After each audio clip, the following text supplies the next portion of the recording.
Let's pray.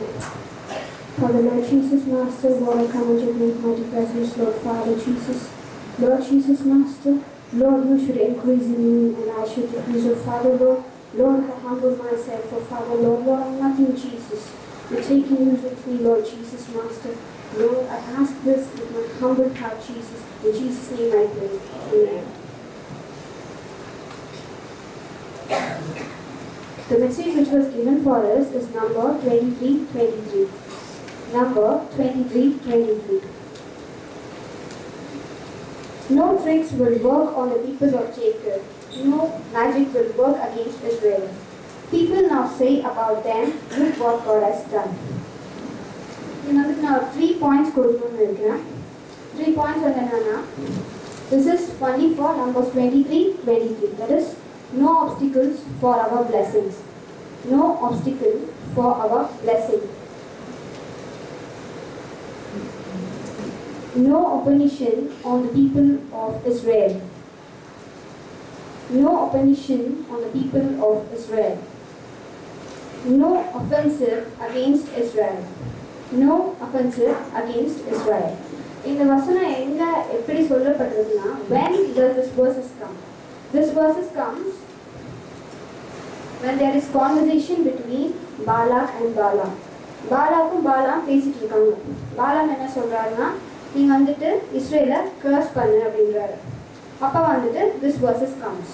In the verses numbers 23:23 எப்போ வருதுன்னா, they will be having a conversation that Balak will tell Balaam to curse Israel.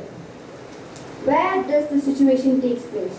This situation takes place in top of a mountain, Pisgah, where the 7 altars, 7 bulls and 7 sheep are being offered. When, where and for what? So what is this verses indicating? This verses is being told by Balaam. God has put this verses in Balaam's mouth to tell it to Balak. God told him to bless them, not to curse them. நம்ம வந்துட்டு இப்போ இந்த வசனத்தோட background பார்த்துட்டோம். எப்போ எங்க எதுக்காக இந்த வசனம் சொன்னாங்கன்னு. So now let's see the character of Balaam. Balaam's character. Balaam's character towards Gentile was like a magician. அது வசனம் வந்துட்டு Numbers 24:1. Numbers 24:1. Can someone read for me? இஸ்ரவேலை ஆசீர்வதிப்பதே கர்த்தருக்கு பிரியம் என்று மிரியாம் கண்டபோது அவன் முந்தி செய்து வந்தது போல நிமித்தம் பார்க்க போகாமல் வனாந்திரத்திற்கு நேராக தன் முகத்தை திருப்பி தன் கண்களை ஏறெடுத்து இஸ்ரவேல் தன் கோத்திரங்களின்படியே பாளையம் இறங்கியதை பார்த்தான். தேவ ஆவி அவன் மேல் வந்தது. In English Bible, verses like this, Balaam saw that it pleased the Lord. He blessed Israel. He did not use any magic against Israel and Israel. அப்போ ஜென்டைல்ஸ்க்கு அவர் எப்படி இருந்தானா, மெஜிஷியன் மாதிரி இருந்தார். ஜென்டைல்ஸ் யாருன்னா இந்த பாலாக்கு கூட இருக்கிறவங்க எல்லாம் தான் ஜென்டைல்ஸ். ஜென்டைல்ஸ்க்கு அவர் எப்படி இருந்தாரு, மெஜிஷியன் மாதிரி இருந்தாரு பாலாம். இஸ்ரேல்ஸ்க்கு அவர் எப்படி இருந்தாருன்னா ப்ராஃபிட்டா இருந்தார். ஆண்டவர் என்ன வந்து சொல்வாரோ அதை வந்துட்டு he will come and tell it to the people and he will tell it to Balak. So for Gentiles he was a magician and for the people of Israel he was like a prophet. But what about Balak? Balak character was அவருக்கு பயம். என்னன்னா இந்த Israel ஜனங்க வந்துட்டு அவங்க இடத்தெல்லாம் பாலாக்கோட இடத்தெல்லாம் captive பண்ணிடுவாங்கன்ற ஒரு பயத்துல தான் அவர் சொல்வார், கர்ஸ் பண்ணிடு, இவங்களை கர்ஸ் பண்ணிடுன்னு. ஆனா ஆண்டவரோட சித்தம் என்னன்னா, he wanted to bless them, not to curse them. He was a ferocious king who wanted to curse Israelites. But God wanted to bless Israelites. இப்போ வந்துட்டு Numbers 22:12, Numbers 23:8, Numbers 23:20, Numbers 24:1, Numbers 22:12, Numbers 23:8, Numbers 23:20, Numbers 24:1. இதெல்லாம் வந்துட்டு நீங்க பாத்தீங்கன்னா he couldn't curse Israel. It's an example. He couldn't curse Israel at all. எவ்வளவு வாட்டி try பண்ணாலும் 3 வாட்டி ட்ரை பண்ணாரு. ஆனா he couldn't curse Israel because God wanted to bless Israelites. இப்போ இந்த let's see this Numbers 23:3 briefly. No tricks will work against the people of Jacob. no magic will work against Israel. Jacobனா யாரு, இஸ்ரேல்னா யாரு? Jacob வந்துட்டு, Jacob is the name before God came into life. Jacob பண்ற பேர் வந்துட்டு when God was not there in Jacob's life, how was Jacob? Jacob tricked Esau for his first birth. Jacob வந்துட்டு he's making a tricks, and Jacob tricks his father for blessing from Esau. Esauவோட blessing வந்துட்டு tricksனா இன்னொரு word வந்து magic. ஆண்டவர் உங்க வாழ்க்கையில இல்லனா, that was like Jacob when he didn't have God in his life. He tricked Esau. எதுக்காக? அவரோட birth right எடுக்கிறதுக்காக he tricked. Genesis 25:31, Genesis 25:31 to 33 இருக்கு. Can someone read for me?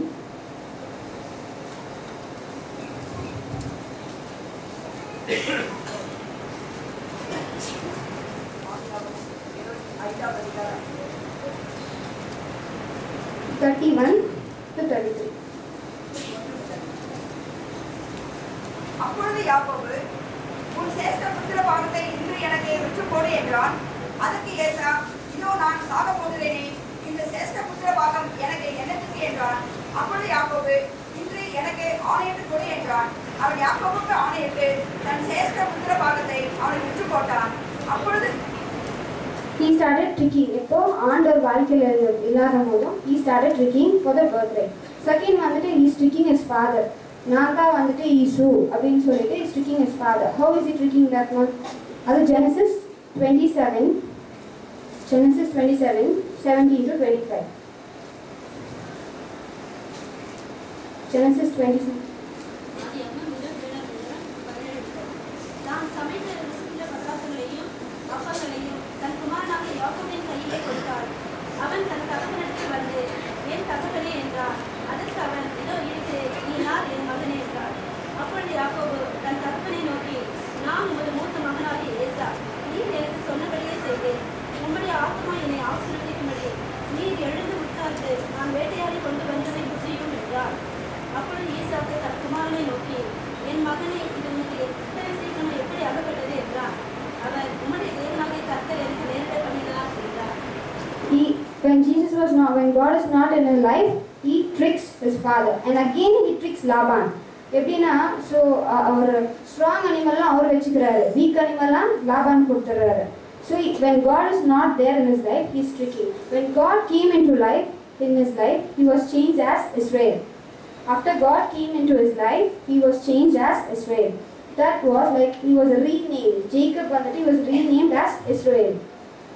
Jacob was renamed as Israel. That you can see in Genesis 32:28. Genesis 32:28 and Genesis 35:10.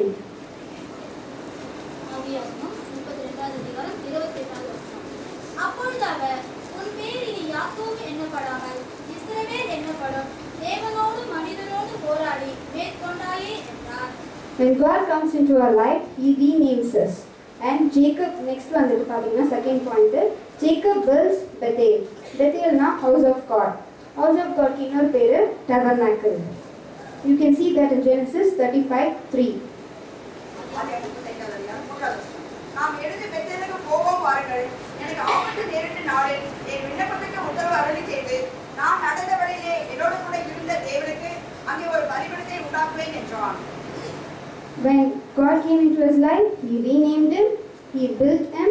எப்படின்னா ஆலயத்தை build பண்ண he told him, and God blesses Jacob. After this, God blesses Jacob. When God comes to in our life, he renames us and he tells him to build the house of God, and he blesses Jacob. How does he blesses Jacob? You can see that in Genesis 35:11 to 12. Genesis 35:11 to 12. பின்னும் தேவன் அவனை நோக்கி, நான் சர்வவல்லமையுள்ள தேவன், நீ பலுகி பெருகுவாயாக. ஒரு ஜாதியும் சகல ஜாதிகளையும் கூட்டங்களும் உன்னிடத்திலிருந்து தோன்றும். ராஜாக்கள் உன் சந்ததியை சிறப்பாக. நான் ஆபிரகாமுக்கும் ஈசாக்குக்கும் கொடுத்த தேசத்தை உனக்கு கொடுப்பேன். உனக்கு பின் உன் சந்ததிக்கும் இந்த தேசத்தை கொடுப்பேன் என்று சொல்லி தேவன் அவனோடு பேசின ஸ்தலத்திலிருந்து அவன் வீட்டு எழுதினார். So when God comes to our life, he renames us, he builds the altar for us, and God blesses Jacob. How God blesses Jacob? We saw that. And then இந்த யூத்துக்கு என்னன்னா இஸ்ரேலுக்கு இன்னொரு பேர் இருக்கு. இஸ்ரேலுக்கு இன்னொரு பேர்னா you can see that in Exodus 4:22. Exodus 4:22 என்ன இருக்குன்னா God tells Israel as his firstborn.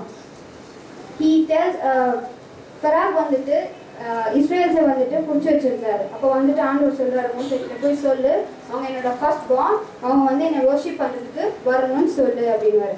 So when God comes in our life, he renames us, he builds the altar, he blesses Jacob, he blesses us, and he makes us the firstborn.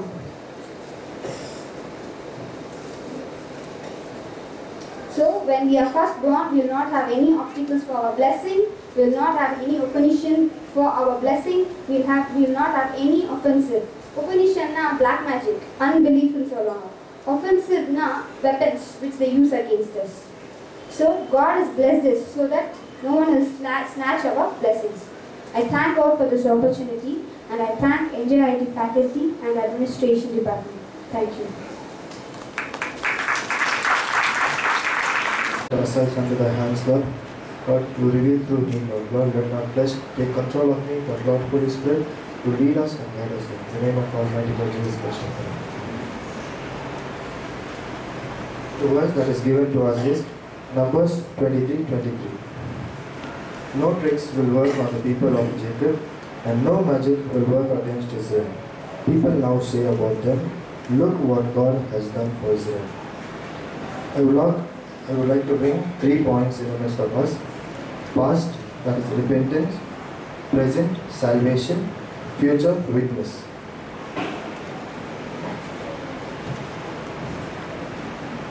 For past, repentance, Numbers 23:22. And for present, salvation, Numbers 23:23. And for future, witness, Numbers 23:24.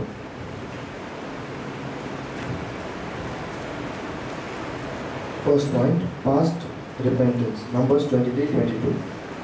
God brought them out of Egypt. They are as strong as a wild ox. This verse tells us that we were in the sin, that is slavery in Egypt.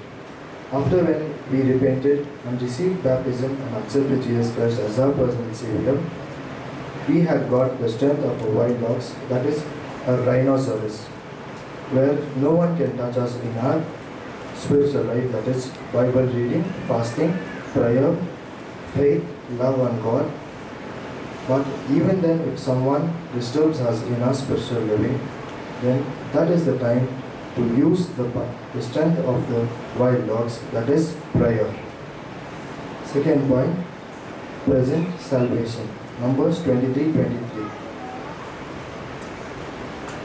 No tricks will work on the people of Jacob, and no magic will work against Israel. People now say about them, look what God has done for Israel. First, what is salvation? A rescue from danger or death. I repeat, rescue from danger or death. Salvation was provided by grace alone through repentance and through faith in God and the work of Jesus Christ. Jesus' substitutionary death on the cross is the key element of salvation. In this message, I would like to compare Jacob to the youth and the church to the Israelites.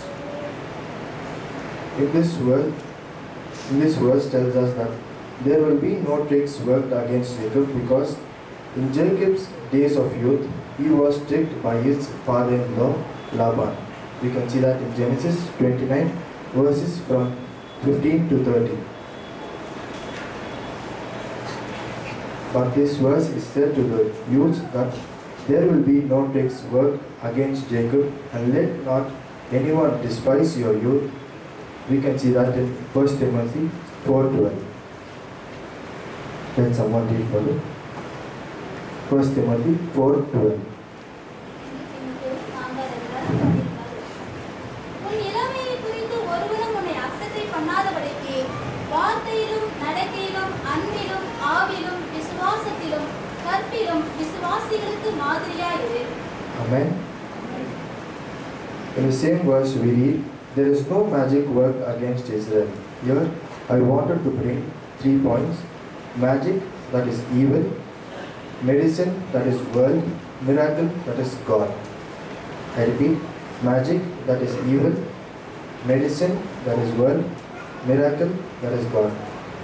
In these 3 points, we see the first point, magic, that is done by evil spirit, which will not work against our church in or outside, because this church is purchased by the blood of our Lord Jesus Christ. Now, third point, witness. Numbers 23-24. The people rise up like a lioness. They get up like a lion. First, what is witness? Something or someone that bears testimony to things seen, heard, transacted, or experienced. I repeat, something or someone that bears testimony to things seen, heard, transacted, or experienced. As we are all a witness to our God, we must witness our God to people who are in the darkness and bring them to light. Israel is a witness to the reality of God. You can see that in Isaiah chapter 43 and 44. Here the lioness is the church, that is the bride, and the lion is our groom, that is Jesus Christ. As our groom rised up to heaven, even our groom comes back to take his bride to the everlasting kingdom, that is the kingdom of God, to live with her for eternity. Let us look unto God's presence. My loving gracious Heavenly Master, God, I thank and glorify the name for speaking through me, Lord. God, it is not me, Lord. God, I thank and glorify the name for speaking through me, Lord. God, I submit the next message which is given by thy servant, Lord. God, reveal to us more deep secrets and lead us and guide us. We submit ourselves under your hands now. In Jesus' name. ஊடாக அவர்கள் நம்மோடு கர்த்தருடைய வார்த்தையை பகிர்ந்து கொண்டதற்காக நாங்கள் கர்த்தரை துதிக்கிறோம். இப்பொழுது கூட மதிப்புக்குரிய தெய்வ மனிதர் டாக்டர் ரவிஞானியர் அவர்கள் வந்து தொடர்ந்து நம்மை ஆராதனையிலும் தேவனுடைய செய்திக்குள்ளாக நடத்துவார்கள். கரங்களை தாட்டி அவர்களை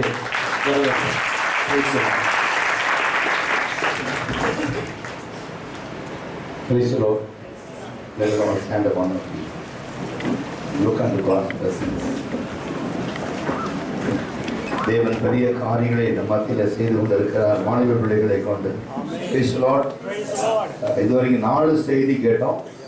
4 ஒன்றை ஒன்று சார்ந்தது. But all the 4 direction, all the 4 messages. I am very happy, but without any instruction, without any guidance for the pastors, and they take an individual leading of the Holy Spirit. Really appreciate. Praise the Lord. இந்த காலை வேளையில நாம் தேவ சமூகத்திலே தேவனை ஆராதிக்கும்படியாக நாம் ஒன்று கூடி வந்திருக்கிறோம். இந்த நாளிலே நாம் தேவ சமூகத்திலே இந்த நாள் ஆராதனை கர்த்தர் நம்மை ஆசீர்வதிக்கும்படியாய் ஆராதனையிலே தேவன் மிகவும் பிரியப்படுகிறார். ஹல்லேலூயா. அவருடைய நாமம் மாத்திரம் மகிமைப்படும். Praise the Lord. இயேசுவின் நாமம் இனிதான நாமம், இணையில்லா நாமம்,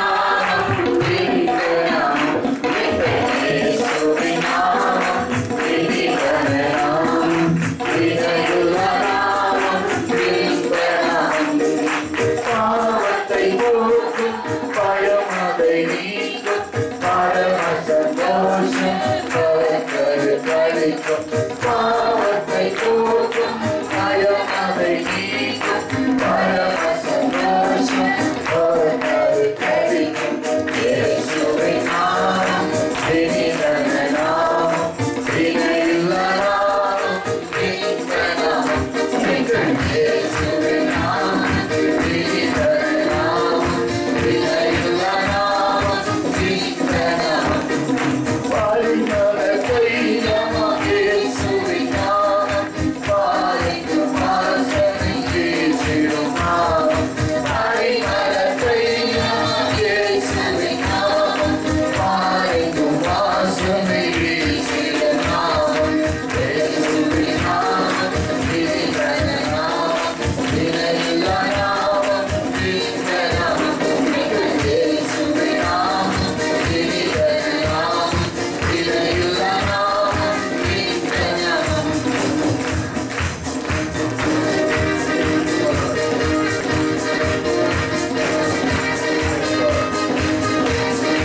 name of the Lord. Hallelujah. அப்படி நாமத்திற்கு ஈடு இணை இந்த உலகத்தில் எந்த நாமமும் இல்லை. மேலே வானத்திலும் கீழே பூமியில் மண்ணிலும் இயேசுவுக்கு இணையான நாமம் கட்டளையிடப்படுவது. Yes Lord. Amen. Hallelujah. ஆண்டவரே, இந்த காலை வேளையிலே உம்முடைய பிரசன்னம் சபையை நிரப்பினதற்காய் நன்றி. எங்களோடு கூட நீர் ஆவியானவரே உலாவிக் கொண்டிருப்பதற்காய் நன்றி. எங்களுடைய பரிசுத்தத்தை கொண்டு வந்ததற்காய் நன்றி ராஜா. ஆண்டவரே, ஒவ்வொருவரையும் கர்த்தாவே உம்முடைய சொந்த ஜனமாகி நீர் எங்களை அழைத்து தெரிந்து கொண்டதற்காக உமக்கு நன்றி செலுத்துகிறோம். ஆவியானவரே, நீர் எங்கே இருக்கிறீரோ அங்கு விடுதலை உண்டப்பா. உம்முடைய பிள்ளைகள் விடுதலையோடு சுதந்திரத்தோடு உண்மையோடு பரிசுத்தத்தோடு உம்மை ஆராதிக்க இம்மட்டும் நீர் பாராட்டின தயவுக்காக உமக்கு நன்றி. வழி நடத்துங்கப்பா, ஆசீர்வதிங்க. இயேசு கிறிஸ்துவின் விலையேற பெற்ற நாமத்துல ஜெபிக்கிறோம் பிதாவே. ஆமென். Please be seated.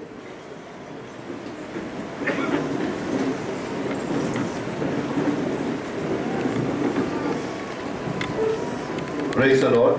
இந்த காலை வேளையிலே நான் உங்களை மீண்டும் ஒரு விசை இந்த ஆராதனைக்கு வரும்படியாக தேவன் அழைத்த அந்த கிருபைக்காக முதலாக தேவனுக்கும் உங்களுக்கும் நான் உள்ளத்தின் ஆழத்திலிருந்து நான் நன்றி சொல்கிறேன். Praise the Lord. இந்த நாளிலே நேற்று காரியங்களை நாம் பார்க்கும் பொழுது, that means everyday's life are new in the sight of the Lord. Comparatively, yesterday and today is different from one another day, because those who in Christ, they are the new born. Greek word what is it? No, they are new, completely new person. All the past, all taken away, everything turned into new. எல்லாம் புதிதாய் மாறி இருக்கிறது. எல்லாம் தேவ சமூகத்திலே நேற்று இருந்த கிருபை, நேற்று இருந்த ஆசீர்வாதம், நேற்று இருந்த தயவு, நேற்று இருந்த அபிஷேகம் இன்றைக்கு இல்லை. ஆனால் தேவன் இன்னும் அதிகமாய் இன்னும் வல்லமையாய் கர்த்தர் நம்மை மாற்றியிருக்கிறார். ஹல்லேலூயா. இந்த கடந்த வாரத்துல அருமையான பிள்ளைகள் 2 பேர் தேவ செய்தி கொண்டு வந்தார்கள். அந்த என்னாகமம் 23:23. இந்த வாரத்துல 2 பிள்ளைகள் அதே வசனத்தை வேறு விதமாய் கொண்டு வந்திருக்கிறார்கள். That means ஒரே வசனத்தை 4 விதத்திலே பேச முடியும் என்பதை என்ஜேடி பிள்ளைகள் நிரூபித்திருக்கிறார்கள். Praise the Lord. What it means? எதை சொல்கிறது? நீங்க இவங்க பேசிட்டாங்களேன்னு கவலைப்பட வேண்டாம். இவங்க அந்த செய்தி எடுத்து கொடுத்துட்டாங்களேன்னு கவலைப்பட வேண்டாம். ஒவ்வொரு நாளும் அவர் கிருபை புதிதார். Praise the Lord. ஏன்னா என்ன கேட்டீங்கன்னா 22 வருஷமா அந்த பைபிளை பிரசங்கம் பண்ணிக்கிட்டு இருக்கேன். Everything is a new today and after. Praise the Lord. இன்றைக்கும் நாளைக்கும் அது புதுசா தான் இருக்கு. இன்றைக்கு ஒரு 1000 பிரசங்கங்களை சங்கீதம் 23ல பண்ணியிருக்கேன். இன்னைக்கு எடுத்தாலும் புதுசா வேறு ஒரு கிருபையை கொடுக்கிறார், வேறு ஒரு ஆசீர்வாதத்தை கொடுக்கிறார். Numbers 23:23ல பாத்தீங்கன்னா, I want to give the fundamental. எப்படி நம்ம அதை செய்தியாய் கன்வெர்ட் பண்றது அப்படின்னா, it is written 4 oracles. 1, 2, 3, 4. What the first oracle and second oracle and third oracle says about the secret behind it. நீ பாத்தீங்கன்னா அந்த செய்தியில ஒரு வித்தியாசமா சொல்லலாம். எப்படின்னு கேட்டீங்கன்னா 22:36 onwards, 24:5 வரைக்கும் பாத்தீங்கன்னா, the first oracle separated people. What is the secret? What is the first oracle? Separated people. The second oracle, conquering people. பிரித்து எடுக்கப்பட்ட ஜனம். முதலாவது oracle என்னது? Separated people. இன்னும் உங்களுக்கு செய்தி எடுக்க இன்னும் கொஞ்சம் டெப்த் கிடைக்கும், இன்டெப்த் கிடைக்கும். சரியா? பிரித்து எடுக்கப்பட்ட ஜனம் ஒரு oracle. ரெண்டாவது பாத்தீங்கன்னா conquering people, ஜெயம் எடுக்கிற பிள்ளைகள், ஜனங்கள். மூன்றாவது பாத்தீங்கன்னா the third oracle, the prosperous people, prosper, people of prosper. நான்காவது oracle பாத்தீங்கன்னா the royal people. நாலாவது royal people. இதுதான் அந்த செய்திக்குள் அடங்கி இருக்கிற ரகசியம். இது நீங்க எடுத்த செய்தி எங்க இருக்குன்னா செகண்ட் ஆரக்கல். அதுவும் சொல்லி கொடுக்குறேன். எப்படின்னு பாத்தீங்கன்னா, முதல் ஆரக்கல் எதிலிருந்து எது வரைக்கும் பாத்தீங்கன்னா 22ஆம் அதிகாரம் 26 தொடங்கி 23:12 வரைக்கும் இருக்கு. ரைட்? The first oracle எதிலிருந்து ஸ்டார்ட் ஆகுது? Chapter 22. 26 onwards 36 12 வரைக்கும் இருக்கு. First oracle. That means separated people. முதலாவது. இரண்டாவது பாத்தீங்கன்னா 23 12 to 26 வரைக்கும் இருக்கு. 23 13 to 26 வரைக்கும் இருக்கு. Second oracle. Third oracle 23 chapter 23 27 onwards 24 11 வரைக்கும் இருக்கு. Then fourth one 24 15 to 19. இதுதான் இதனுடைய ரகசியம். அதாவது நீங்க எப்படி பேசிக்கா நீங்க எப்படி செய்தி எடுக்க வேண்டும், பேசிக்ல எப்படி நீங்க மெசேஜ் கொடுக்கணும் அப்படின்னு நீங்க ஆசைப்பட்டீங்கன்னா இந்த மெத்தட்ல நீங்க செய்தியை கொண்டு போனீங்கன்னா நல்லா இருக்கும். அதான் இது வந்து இது வந்து அழகா சொல்லலாம். எப்படின்னு கேட்டீங்கன்னா இது ஒரு ஆராதனைக்குள்ள கொண்டு வரலாம். We are separated from this world. We are chosen people. ரெண்டாவது we are conquering people. மூன்றாவது we are prospering people, but we are the royal people. Royal end of the day. After the resurrection, how the Jesus resurrected from this world, the same way God wants to resurrect you and me. This is a model. இப்போ இந்த நான்கு காரியங்களை நீங்கள் இருதயத்தில் வைத்துக் கொள்ள வேண்டும். எப்பொழுதுமே நம்ம யாரு அப்படின்னா separated people. உலகத்துக்கு நமக்கு என்ன இல்லை, சம்பந்தம் இல்லை. புரியுது உங்களுக்கு? அப்போ ஒரு சபை ஒரு ஆராதனை அப்படின்னு சொல்லும்போது we learn something from God. We learn something from the Bible. We learn from the teachers. This is what every Sunday we want to motivate every believer into the perfectness.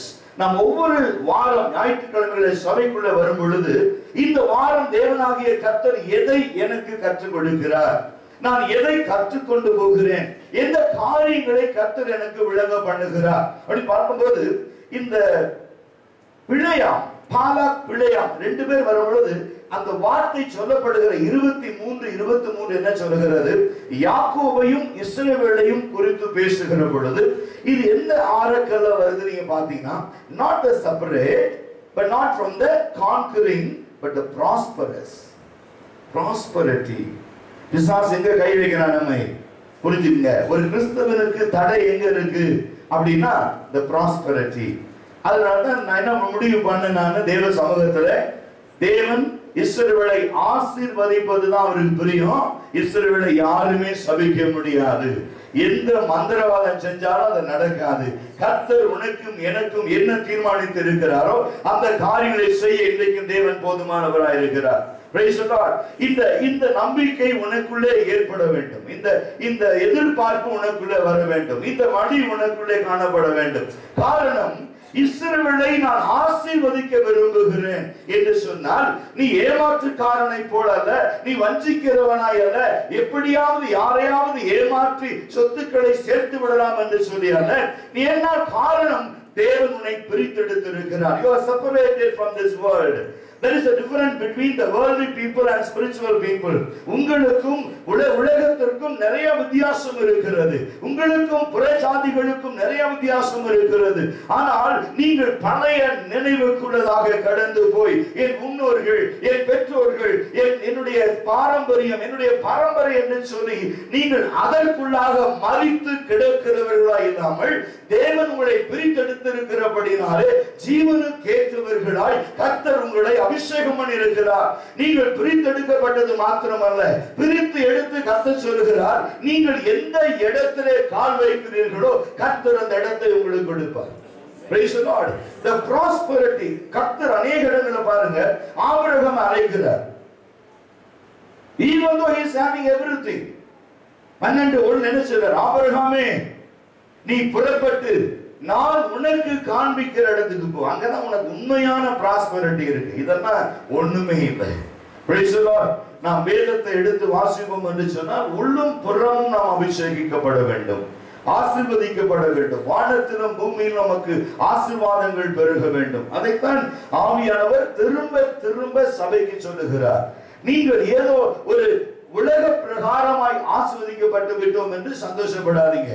We want to simultaneously, we want to both as spiritual as well as worldly. We must be grow in the perfectness.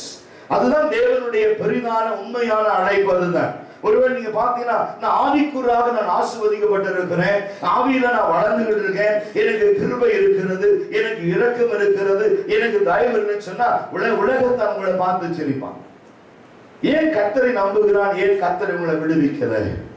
கர்த்தரை நோக்கி ஓடுகிறான், கர்த்தர் ஏன் உங்களுக்கு நன்மை செய்யல? இப்ப கர்த்தர் எங்க இருக்கு? இவங்க ஆராதிக்கிற தேவன் எங்க இருக்கிறாரு? எளிய கேட்கிறான். இன்னும் சத்தமா கூப்பிடுங்க. ஒருவேளை காது கேட்கலன்னு நினைக்கிறேன். அந்த கேள்வியை நம்மளை பார்த்து கேட்டு விடாது. ஏன் இந்த சபையில 40 நாள் உபவாசம் நடந்துச்சு. இந்த வருகிற திங்கட்கிழமை Monday onward we have 7 days fasting prayer இந்த சபையில இருக்குது.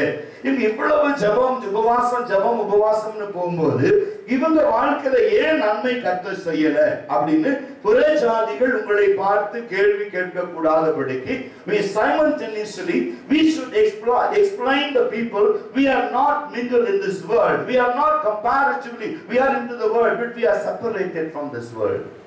நாம் உலகத்திலும் சொந்த ஜனத்திலும் புற ஜாதிகள் மத்தியிலிருந்து நம்மை தேவன் பிரித்தெடுத்திருக்கிறார்.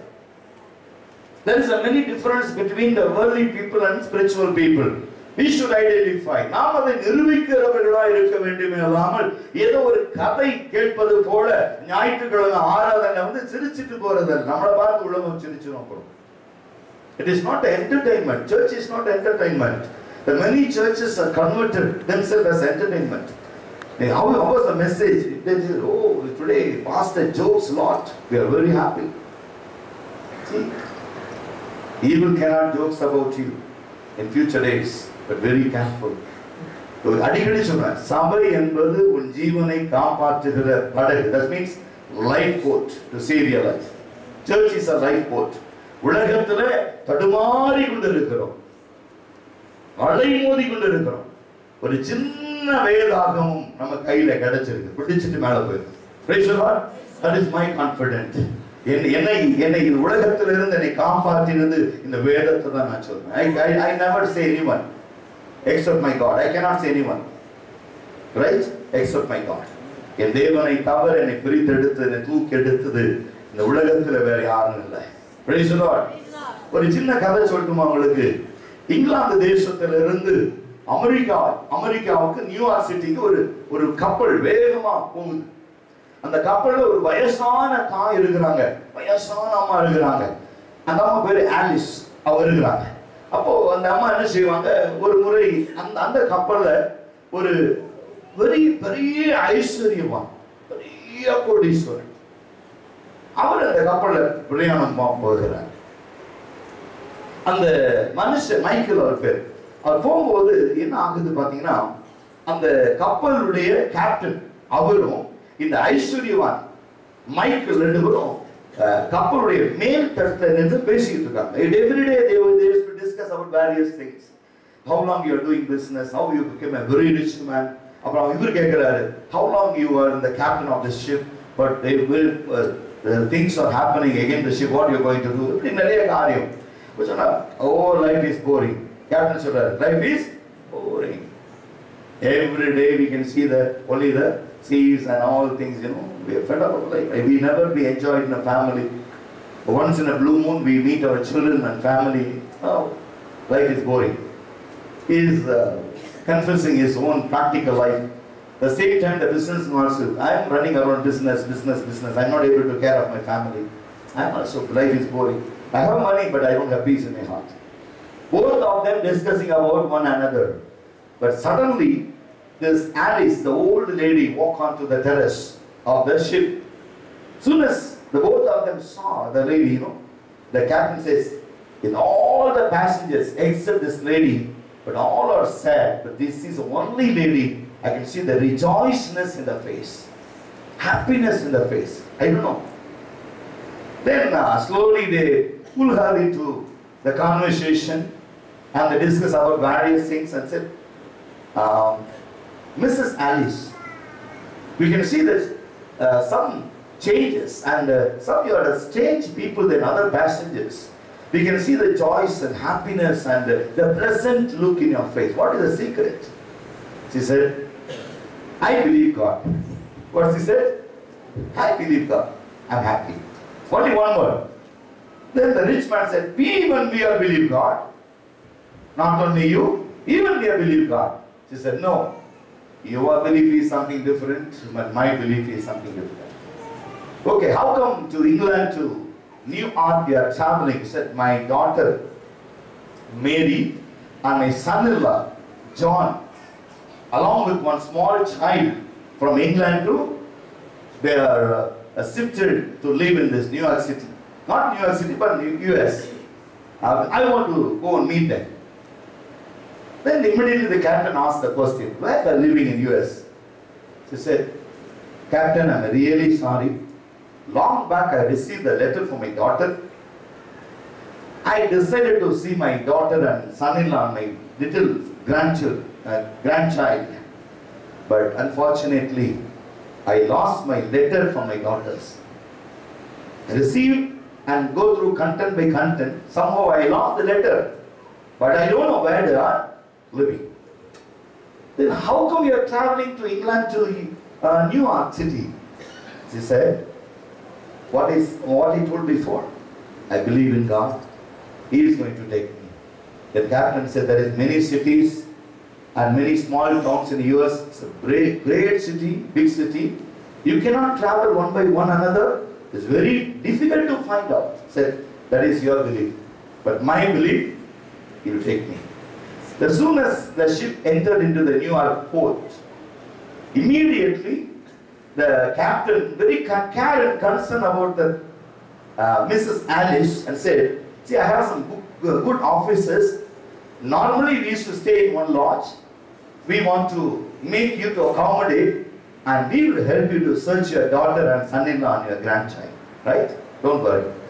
Then as soon as they enter New York City, it's a very crowded place. The officers missed the Alice in the crowd. She prayed, Lord, even the officers cannot help me except you, Lord. Open the eyes. She can see in front of John is standing with a briefcase. She was surprised. John, how come you are here? Oh, auntie, without information, how come you entered New York? I am surprised and amazed to see you.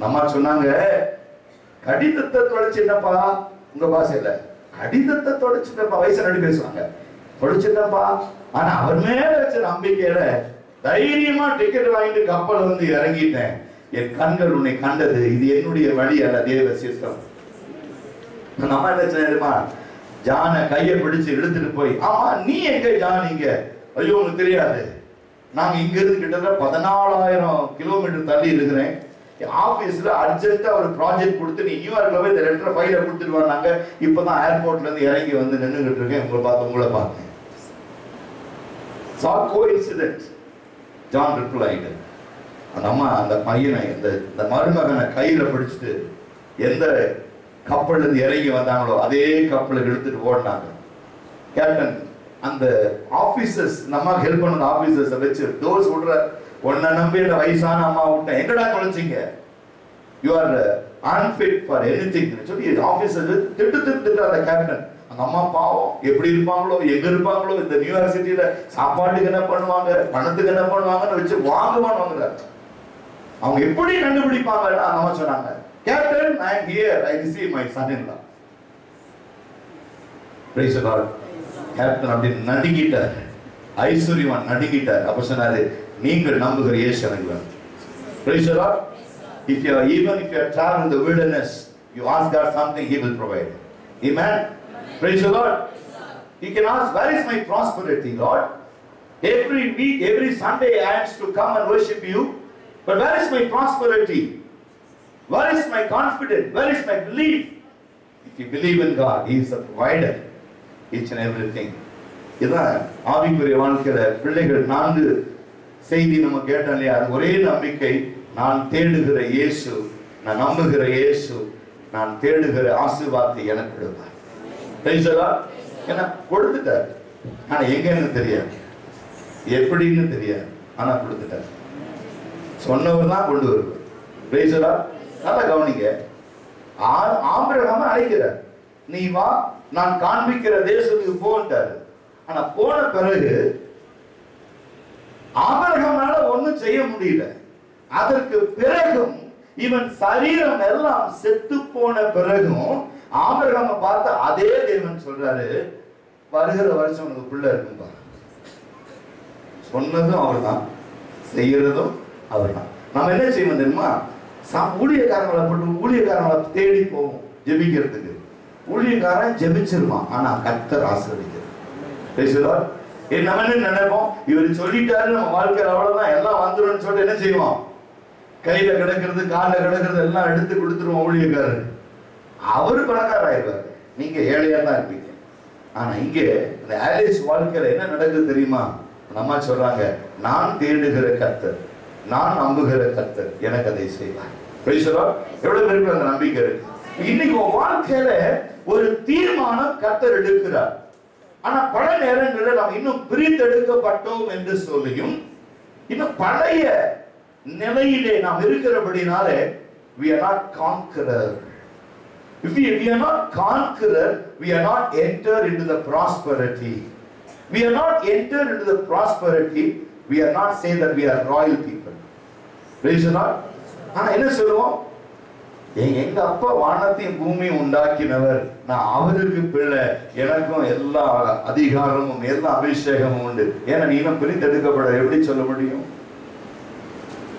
அதான் 4 ஆரக்கல்ல நீ முதலாவது oracle என்ன சொல்றது? We are separated. We are separated. How we are separated? This is what the secret. நாம் பிரித்தெடுக்கப்பட்டோம். எப்படி பிரித்தெடுக்கப்பட்டோம்? நமக்குள்ள, அதாவது பிரித்து எடுக்கப்படுதல் அப்படிங்கிற வார்த்தைக்கு என்ன அர்த்தமா? sanctification சொல்றோம், purified சொல்றோம். இப்போ திரும்பியும் மத்திய அரசாங்கம், central government decided to redig the KGF and they want to get gold again. ஒரு process கவர்மெண்ட்ல வந்திருக்கு, எல்லாம் படிச்சிருப்பீங்க. இப்போ மண்ணை வெட்டி எடுக்கும் போது அந்த மண்ணுக்குள்ளதான் தங்கம் இருக்கும். It's like a powder. Small invisible things. அது என்ன செய்வாங்க, அதை ப்ராசஸ் பண்ணுவாங்க. ப்ராசஸ் பண்ணி டஸ்ட் எல்லாம் போட்டுட்டு கோல்டு தனியா பிரிச்சு எடுப்பாங்க. அது ஏற்கனவே எல்லாம் வெட்டி எடுத்தாச்சு. இங்கிலாந்து கவர்மெண்ட் எல்லாத்தையும் வெட்டி எடுத்துட்டு போயிட்டாங்க. சரியா? அது இன்னும் கொஞ்சம் இருக்கு. அது எடுத்தாங்கன்னா அது நமக்கு போதுமா இல்லைன்னா ஒரு 100 கிராம் வெட்டி எடுக்கணும்னா இன்னைக்கு கோல்டோட விட 3180 ரூபாய் ஒரு கிராம் இன்னைக்கு. அப்படின்னா ஒரு கிராம வெட்டி எடுக்கிறான்னு வச்சுங்களேன். அது இந்திய அரசாங்கம் கர்நாடகா கவர்மெண்ட்டுக்கும் தமிழ்நாடு கவர்மெண்ட்டுக்கும் இடையில அது இருக்கிறதுனால என்ன செய்வாங்க, கொஞ்சம் உள்ள போயிடுச்சு, அது நிறைய ஆழமா போயிடுச்சு. ஒரு கிராம் வெட்டி எடுக்கிறதுக்கு அவங்க பண்ணுகிற செலவு பார்த்தீங்கன்னா 2900 ரூபாய். இந்த இன்னைக்கு இருக்கிற கணக்குல சொன்ன கூலி, ஒரு ஆள் கூலி, மிஷினரிஸ், டிரான்ஸ்போர்டேஷன், இது ஏதாவது ஆபத்து, இன்சூரன்ஸ் எல்லாம் பெரிய காரியம் போட 2800 ரூபாய்க்கு தங்கத்தை வெட்டி எடுத்து மார்க்கெட்ல கொடுத்தா அரசாங்கத்துக்கு என்ன கிடைக்கும்? ஒன்றும் கிடைக்கும். அதனால பேசாம விட்டாங்க. அப்போ பாத்தீங்கன்னா இந்த தங்கத்தை சுத்திகரிப்பதற்கு நிறைய செலவாகும். சரியா? ஆனா சுத்திகரிக்கப்பட்ட பிறகு அதை மெல்ட் பண்ணி பாரா இல்ல காயினா இல்ல பாரா அடிச்சு கொடுத்தாச்சுன்னா நீங்க என்னதான் வீசினாலும் எங்கதான் புதைச்சு வைத்தாலும் திரும்ப டஸ்ட் அதுல ஒட்டாது. சத்தமா சொல்லுங்களேன், மனசுக்குள்ள ஆமைன்னு சொல்லக்கூடாது. தங்கத்தை அசுத்தத்திலிருந்து பிரித்து எடுத்த பிறகு அந்த தங்கத்தை எந்த அசுத்தத்துல போட்டாலும் சரி எடுத்தா அது தங்கம் தான். சத்தமா சொல்லுவேன். பிரித்து எடுக்கப்பட்ட பிறகு உனக்குள்ள திரும்பியும் அசுத்தம் இருக்கலாமா வேண்டாமா? We are purified by God. நாம் பிரித்து எடுக்கப்பட்டவர்கள் அதே சமயத்தில் சுத்திகரிக்கப்பட்டவர்கள். நான் சொல்றாரு, அவர் என்னை சோதித்த பிறகு நான் சுத்த பொன்னாய் விளங்குவேன். நான் உங்களுக்கு கேஜிஎஃப் கதை சொல்லிங்க வரல, என் பைபிள்ல இருக்குது. Praise the Lord. Refine, after refine me and the pure gold, நான் சுத்த பொன்னாக விளங்குவேன். அது திரும்ப எந்த டஸ்டும் ஒட்டாது. Praise the Lord. எந்த அசுத்தமும் உங்க மேல ஒட்டாது. ஒட்டினாலும் கோல்டுக்கு இருக்கிற வேல்யூ குறையாது. Praise the Lord. ஆமென்.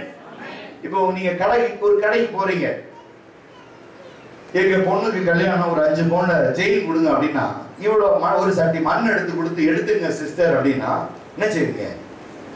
அந்த சட்டியை வாங்கி அவன் தலைமையிலே போட்டு வந்துட மாட்டோம். அவன் என்ன செய்யறான்? அவன் லைனா தொங்க விட்டுருக்கான், டிசைனா தொங்க விட்டுருக்கான். இது வேணுமா, இது வேணுமா, இது வேணுமா, இது வேணுமா, அப்பதான் வாங்குறோம் இல்லையா? அந்த மண்ணில் இருந்து அதை எடுத்த பிறகுதான் அதுக்கு வேல்யூ இருக்கு. நீங்க அங்கேயே உட்காந்துக்கிட்டு நாங்க கோல்டு, நாங்க கோல்டு, நாங்க கோல்டுன்னு அவனை சுத்தி ஏராளமான அசுத்தம் இருக்கும் பாருங்க. அவரும் பயன்படுத்த முடியாது, உலகத்துக்கும் தெரியாது. அதான் ஆவிதான் சொல்ற, நான் உன்னை பிரித்தெடுத்தேன், உன்னை நான் பிரித்தெடுத்தேன். இதான் first Oracle in every Christian life. I separated you. நான் உன்னை பிரித்தெடுத்துட்டேன். உனக்குள்ள அசுத்தம் இல்லை, நீ பரிசுத்தமா இருக்கிறாய், நீ சுத்த பொண்ணா இருக்கிறாய். உன் உலகத்துல எதுவும் உன்னை தொட முடியாது, எதுவும் உன்னை அசைக்க முடியாது. காரணம், எனக்கு சொந்த ஜனமா இருக்கும்படிக்கு என் சமூகத்தில் அவர் பரிசுத்தராகிய நாம் பரிசுத்தர்கள். ஆமென். அதனால இனி அசுத்தம் உனக்கு இல்லை, உனக்குள்ள அசுத்தம் இல்லை. நான் பரிசுத்தராய் இருக்கிறேன். நான் உலகத்தில் உன்னை பிரித்தெடுத்துட்டேன். இனி உலகத்தோடு உனக்கு ஒட்டு வேண்டாம், உறவு வேண்டாம். காரணம், உன்னை ஜெயம் எடுக்கும்படிக்கு நான் உன்னை பிரித்தெடுக்கிறேன். உன்னை நான் வெறுமையா இருக்கும்படிக்கு அல்ல, உன்னை ஜெயம் எடுக்கும்படிக்கு. அல்லேலூயா. நீ ஜெயம் பெறும்படிக்கு உன்னை நான் பிரித்தெடுத்திருக்கிறேன். You overcome and conquering people. நீ பிரித்தெடுக்கப்பட்ட பிறகு கர்த்தருடைய குணாதிசயங்களை, கர்த்தருடைய அபிஷேகத்தை உனக்குள்ள நீ ஏற்படுத்தி வைத்திருக்கிறாய். ஆமென். ஏன்னா தாவீது வாழ்க்கையில பாருங்க, அவன் ஈசாயின் மகனா இருக்கிற வரைக்கும் எதையுமே செய்யல. ஆனா கர்த்தர் அவனை அபிஷேகம் பண்ணின பிறகு வாழ்க்கையை தலைகிற மாறிடுச்சு. Praise the Lord. நீங்க தேவன் உன்னை பிரித்தெடுத்திருக்கிறார். அதே போல சவுல் எடுத்துங்க, அவன் கீசனுடைய மகனா இருக்கிற வரைக்கும் எதையும் சாதிக்கல. ஆனா தேவனுடைய மகனாய் அபிஷேகம் பண்ணின பிறகு வாழ்க்கை மாறுகிறது. சவுல் ராஜா, அவன் முடிவை பத்தி நமக்கு தேவையில்லை. அதாவது ஏன் இதை சொல்றேன் அப்படின்னா, we are separated. ஆனா சவுல் பாத்தீங்கன்னா அவன் வாழ்க்கையில நான் பிரித்தெடுக்கப்பட்டவன்கிற உணர்வு அவனுக்கு வரல. He never had the thought that I separated from this world. நான் உலகத்தில் இருந்து பிரித்து எடுக்கப்பட்டவன், எனக்கும் உலகத்திற்கும் சம்பந்தம் இல்லைன்னு சொல்லி அவன் எந்த நிலைமையிலும் அவன் யோசிக்கல. அதான் அவனுடைய மனசும் மாமிசமும் விரும்புகிறதை செய்கிறபடினாலே தேவனாகிய கர்த்தர் சொல்ற வேதம் சொல்லுது, நான் அவனை புறக்கணித்தேன். பிரிச்செடுத்ததும் அவர்தான், புறக்கணிக்கிறதும் அவர்தான். அப்போ என்ன நடந்துச்சு சவுல் வாழ்க்கையில? தேவன் புறக்கணிப்பதற்கு என்ன நடக்குது? இதுதான் நீ சபையில கர்த்தர் நமக்கு பேசுகிற வார்த்தை. We are separated. நம்ம பிரித்தெடுக்கப்பட்டோம். ஆனா அவருக்கு ஏற்றவர்களாய் வாழலன்னா அவர் நம்மை புறக்கணிச்சிருவார். We cannot conquer of this world. Praise the Lord. அப்ப அதனால நமக்கு என்ன இருக்கணும்? பயம் இருக்கணும். ஏன்னா சவுலை இப்பொழுது நினைக்கணும், சவுலை அங்கிருந்து ராஜா, இஸ்ரவேலுக்கு ராஜாவா அந்த ஜனங்கள் மத்தியிலிருந்து பிரித்தெடுத்ததும் என்னுடைய தேவன் தான். அவர்தான் சவுலை பிரிச்செடுத்தாரு, அவர்தான் புறக்கணிக்கிறார். சொல்லுங்க, அவர்தான் அழைக்கிறாரு, அவர்தான் புறக்கணிக்கிறார். அப்ப அவருக்கு பிடிக்காத குணாதிசயங்கள் ஏதாவது நமக்குள் இருக்குமானால் he may reject. ஏன்னா நமக்கு வந்து பாத்தீங்கன்னா கிறிஸ்து வாழ்க்கையில நிறைய காரியங்களை சொல்லலாம். ஈராஸ்,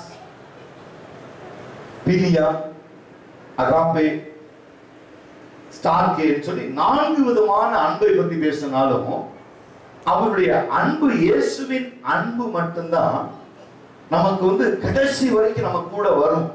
அதனால என்ன சொல்றாரு, நம்ம என்னுடைய வாழ்க்கையில, உங்கள் வாழ்க்கையில ஒரு உலக, இந்த பயங்கரமான உலகம், அதாவது இப்ப வாழ்ந்து கொண்டு இருக்கிற உலகம் எப்படி இருக்கு? மகா பயங்கரமான உலகத்திலிருந்து நான் உன்னை பிரித்து எடுத்திருக்கிறேன்.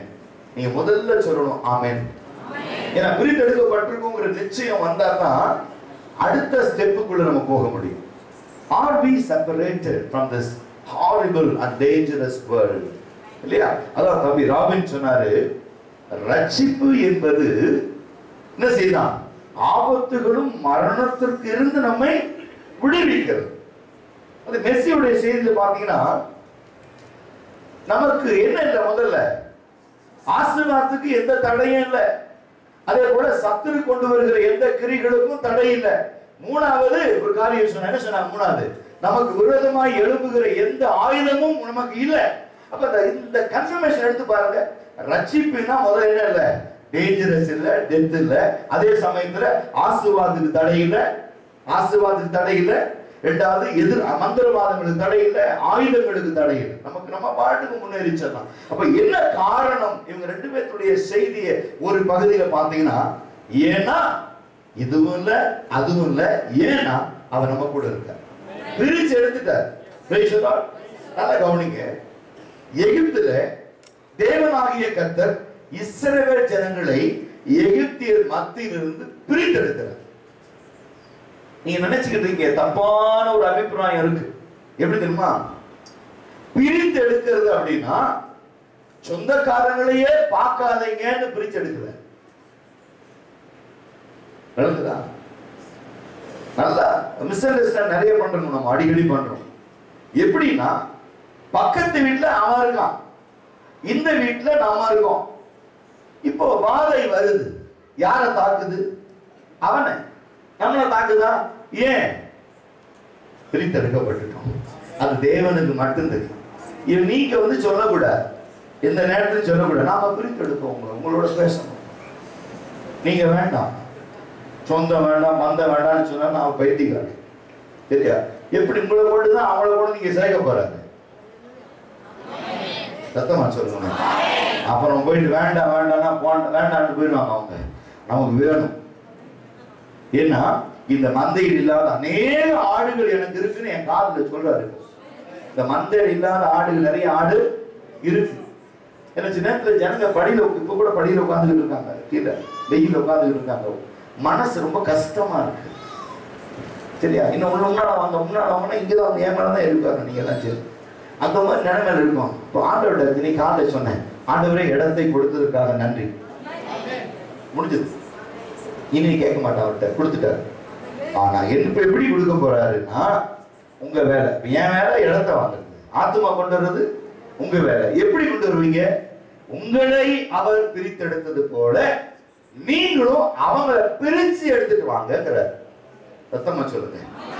எப்படி பிரிச்சு எடுத்துட்டு வரணும்? பாரம்பரியத்தையும் சேர்த்து கொண்டு வரக்கூடாதுங்க. சரியா? அப்ப எல்லாத்தையும் மூட்டை கட்டி மூளையில வச்சுட்டு, நீரே போதும் வேறே வேண்டாம் எந்த நண்பரே சுவே, மண்ணுக்காக மாணிக்கத்தை வித்திட மாட்டேன், இயேசுவை போல அழகுள்ளோ யாரும் இல்லை பூவிடம், இதுவரை கண்டதில்லை காண்பதும் இல்லை, பக்கமாதே நீரே போதும் வேறே வேண்டாம் எந்த நண்பரே சுவே, மண்ணுக்காக மாணிக்கத்தை வித்திட மாட்டேன், மண்ணுக்காக மாணிக்கத்தை வித்திட மாட்டேன். ஆமென். இந்த உலகத்திற்காக இயேசுவாகிய மாணிக்கத்தை ஒரு நாள் விட மாட்டேன். ஏன்னா அவரை பிரித்தெடுத்திருக்கிறார். பெரிய நோக்கத்துல, அவருடைய திட்டத்துல, பெரிய தீர்மானத்துல அவரை முன்னெடுத்து இருக்கிறார். ஒரு நாளும் அவர் எனக்கு கொடுத்த திட்டத்தை நான் மாறாதபடிக்கு, அவருக்குள்ளதாக அவரோடு கூட நடக்கும்படிக்கு அவர் என்னை அபிஷேகம் பண்ணி இருக்கிறார். அவருடைய வல்லமை எனக்கு மேல் இறங்கி இருக்கிறது. நான் சுத்த பொன்னாய் மாறி இருக்கிறேன். இனி உலகத்திற்கும் எனக்கும் சம்பந்தமில்லை. என்னை பிரித்து எடுத்தபடினாலே அவருக்கு சொந்த ஜனமாய் இருக்கும்படிக்கு, ராஜரீக ஆசாரிய கூட்டமாய் அவர் என்னை அபிஷேகம் பண்ணி இருக்கிறார். ஹல்லேலூயா, ஹல்லேலூயா. இந்த அபிஷேகம் இன்னைக்கு வேணும் நமக்கு. இந்த வல்லமை நமக்கு வேணும். இந்த நாளில கடைசி காலத்தில் அவரை ஏன் என்னை தெரிந்து கொண்டார்? அவர் சொந்த ஜனமாய் இருக்கும்படிக்கு. ஆமென். உலகம் தரக்கூடாததை அவர் நமக்கு கொடுக்க போதுமானவராய் இருக்கிறார். ஆமென். சரி, அதாவது ஒரு இந்த நீங்க பாத்தீங்கன்னா வெள்ளிக்கிழமை ஒரு கிளாஸ் எடுத்தேன் பிள்ளைகளுக்கு, என்ஜிஐடி ஸ்டூடெண்ட்டுக்கு. வெள்ளிக்கிழமை சாயங்காலம் ஒரு கிளாஸ் எடுத்தேன். ஒரு வசனத்தை எழுதி அதுல எத்தனை பிரசங்கம் பண்ணலாம் என்று ஒரு குறிப்பு கொடுத்தேன். எவ்வளவு பேர் நோட் பண்ணி வச்சிருக்கேன்? இன்னைக்கு வெள்ளிக்கிழமை வந்தவங்க எத்தனை பிரசங்கம் நான் கற்றுக் கொடுத்தேன். ஒரே ஒரு வசனம், அப்போஸ்தலர் 9ஆம் அதிகாரத்துல ஒரு சில பகுதி மாத்திரம் சொல்லி அதை எழுதி போட்டு, ஒவ்வொரு வார்த்தையும் ஒரு பெரிய செய்தி என்று சொன்னேன் இல்லையா? ஒவ்வொரு வார்த்தையுமே ஒரு பெரிய பெரிய செய்தி. அது என்னென்ன வருது, என்னென்ன மெசேஜ் அது வருது? நோட் பண்ணீங்களா? எல்லாம் சொல்ல முடியுமா? சொல்லுங்க பார்க்கலாம் சீக்கிரம். மைக் எடுத்து. Acts chapter 9 verses 3 to 5 பார்த்தோம். அது வந்துட்டு ஒவ்வொரு பகுதியிலும் ஒவ்வொரு செய்தி வருது. ஃபார் எக்ஸாம்பிள் சொன்னாக்கா when Paul started towards the city Damascus then என்னாச்சு ஒரு வாய்ஸ் லைட்ன்றது வேற வாய்ஸ்ன்றது வேற. லைட் வந்துட்டு gives salvation, voice leads into salvation பார்த்தோம். அப்புறம் அடுத்தது invisible qualities, visible invisible. ஒவ்வொரு பகுதியிலும் ஒவ்வொருக்கும் ஒவ்வொரு பார்க்கலாம். இப்போ லைட் வாய்ஸ் ரெண்டும் வந்துச்சு. சிலருக்கு வெறும் லைட் மாத்திரம் பார்க்க அதிகாரம் கிடைச்சிச்சு. ஃபார் எக்ஸாம்பிள் லூக்ல வந்துட்டு சிமியோனை பார்த்தோம், அவர் வெறும் அந்த வெளிச்சத்தை கண்டாருன்னு பார்த்தோம். ஆனா இந்த பவுலுக்கு வெறும் அவர் சொன்னாரு ரட்சணத்தை என் கண்கள் கண்டதுன்னு சொன்னாரு. ஆனா பவுலுக்கு ரட்சணத்தை கண்ணில் கண்டும் அதை கேட்கவும் செய்தார் தேவன் என்பதை ரெண்டு பக்கமா அதை பார்க்கிறோம். இன்னுமாய் அந்த 9ஆம் அதிகாரம் 3-5 அந்த வசனத்தை பார்க்கணும்னு சொன்னால் அதுல ஒவ்வொரு காரியமும் ஒவ்வொன்றும் அந்த 9ஆம் அதிகாரம் 3-5 அந்த அப்போஸ்தலர்ல இப்போ ஃபார் எக்ஸாம்பிள் அது பாத்தீங்கன்னா சடன்லின்னு சொல்லிட்டு சிஸ்டர் எம்மி சுகன்யா சிஸ்டர் கேட்டாங்க. சடன்லி அப்படின்னாக்கா என்ன? அதுல ஒரு அர்த்தம் பார்த்தோம். அந்த சடன்லிங்கிற வார்த்தைக்கு சடதியாய் அப்படின்றது இம்மீடியட்லிங்கிற வார்த்தை இருக்கு. கிரீக் வேர்ட்ல வந்து the fraction of second அப்படின்றது உடனுக்கு உடனே வார்த்தை. அந்த வார்த்தையை வச்சு எப்படி செய்தி கொடுக்கலாம்? ஓகே, அந்த மாதிரி உடனே, அதாவது படுக்கை எடுத்து நடந்து get up your life immediately, don't delay. Already you delayed almost 38 years. Father, don't delay. Accept the healing into your life. The sudden அப்படிங்கிற வார்த்தைக்கு நம்ம யூஸ் பண்ணோம். இப்படி ஒவ்வொரு வார்த்தைக்கும் there is sign around about him, a light from heaven. What is a light? That's a message. Heaven is a message. About him message. And he will fall into the earth. Where the man from? The earth. மனுஷனை தேவனாக மண்ணிலே உண்டாக்கி. அப்போ அவன் சவுல் சடதியாய் தரையில் விழுகிறான். அங்கிருந்து மனுஷன் தேவன் எடுக்கிறார். மனுஷன் எங்கிருந்து எடுக்கப்பட்டாயோ அங்கே விழுகிறான். ஆல்மோஸ்ட் சவுளுடைய வாழ்க்கையில that is a baptism. He fall into the ground. திரும்பி என்ன செய்ய? அவனை பொறுத்தவரைக்கும் செத்து போயிட்டான். பழைய சவுல் மரிச்சிட்டான். இப்ப எழும்புவது நான். That means Christ. இப்படி மெசேஜ் கொடுக்கலாம். அப்படின்னா யோசிச்சு பாருங்க. எனக்கு ஒரு டாபிக் கொடுத்துருக்காங்க. எனக்கு ஒரு சின்ன டாபிக். என்ன டாபிக் அப்படின்னா first article, second article, third article, fourth article. இப்போ ஃபர்ஸ்ட் தான் இப்போ போயிட்டு இருக்கு வண்டி. இதுக்கு ஒரு வசனத்தை எடுத்து கொடுத்தாச்சுன்னா இதை வச்சு எவ்வளவு பிரசங்கம் பண்ணா விழுந்து அவளுக்கு. அப்ப நான் பாட்டுக்கு பிரசங்கம் பண்ணிட்டே இருப்பேன் சாயங்காலம் வரைக்கும். But that is not a point of view. இப்போ என்னன்னு கேட்டீங்கன்னா பிரித்தெடுக்கப்படுதல் என்றால் என்ன? First article. இப்ப 4 வாரத்துக்கு இந்த ஆர்டிகல் போகும். செகண்ட் வந்து ஜெயம் பெறும்படியாய் நாம் அழைக்கப்பட்டிருக்கிறோம். இன்றைக்கு ஆராதனை தேவன் பாருங்க 8 மாதத்தை முடித்து 9வது மாதத்துக்குள்ள வந்திருக்கிறோம். அதாவது 8 முடிச்சிட்டு 9க்கு வந்துட்டோம்.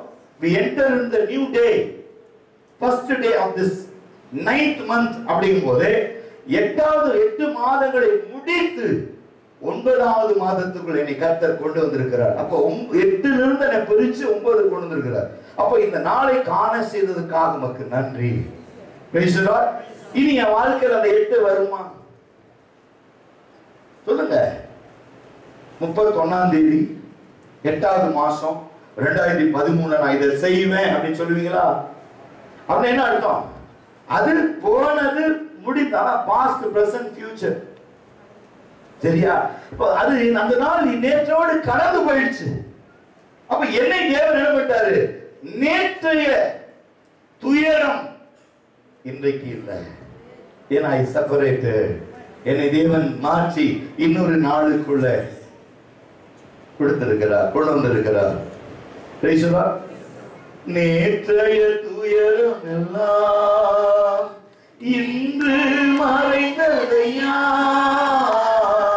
நேற்றைய துயரம் எல்லாம் இன்று மறைந்ததையா? நிம்மதி பிறந்ததையா? அது நிரந்தரமானதையா? நிம்மதி பிறந்ததையா? அது நிரந்தரமானதையா? கோடி கோடி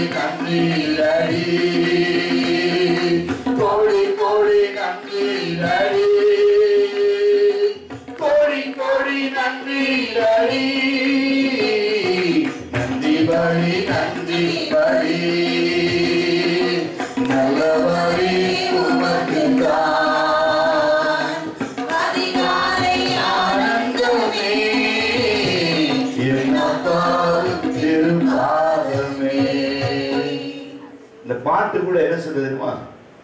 நேற்றைய துயரம் நேற்றோடு அடுத்தவர் என்ன பாடணும்? நிம்மதி வந்துருச்சா அதான் நிரந்தரம். ஐயோ அப்படிங்காதீங்க, நேற்றோட முடிஞ்சிச்சு, இன்னைக்கு எல்லாமே புதுசாயிடுச்சு. நிம்மதியா இருப்பீங்க, அது நிரந்தரமா இருக்கும். பிரைஸ் சொல்லுங்க. ஏன்னா பிசாசு எனக்கு தெரிஞ்சு நான் இன்னொரு டாக்டர் பண்ணலாம்னு யோசிச்சுட்டு இருக்கேன். 3வது டாக்டரேட்டுக்குள்ள போலான்னு யோசிச்சுட்டு இருக்கேன். அது என்ன டாக்டர் தெரியுமா? எந்தெந்த வழியெல்லாம் பிசாசு கிறிஸ்தவ ஜனங்களோட தொடுவாங்கிற மாதிரி ஒரு டாக்டர் பண்ணாரு, ஒரு ரிசர்ச் பண்ணாரு. அது முதல்ல பண்ண காரணம் என்னோட ரிசர்ச்ல ஃபர்ஸ்ட் தெரியுமா? அவன் நிம்மதி இல்லாம பண்ணிடுவான். எப்படி நிம்மதி இல்ல? அனுதினமும் வாழ்க்கையில என்ன இருக்கு தெரியுமா? காலையில பிரேக்ஃபாஸ்ட் என்ன பண்றது, அதான் காலையில பிரேக்ஃபாஸ்ட் என்ன பண்றது, அது ஒரு நிம்மதியே இருக்காது பாருங்க. ராத்திரி எல்லாம் மங்குன்னு மாவை ஆட்டி ஃப்ரிட்ஜில் வச்சிருப்பாங்க. டேரி இட்லி போட்டு தரடா சாப்பிடு, இட்லி யாருக்கு வேணும்? தோசையோட போட்டு தரடா, அது யாருக்கு வேணும்? கடைசி போய் காஞ்ச ரொட்டிய பிசாங்கிற பேர்ல சாப்பிட்டு போவாங்க. சரிதானே? சரிதானே?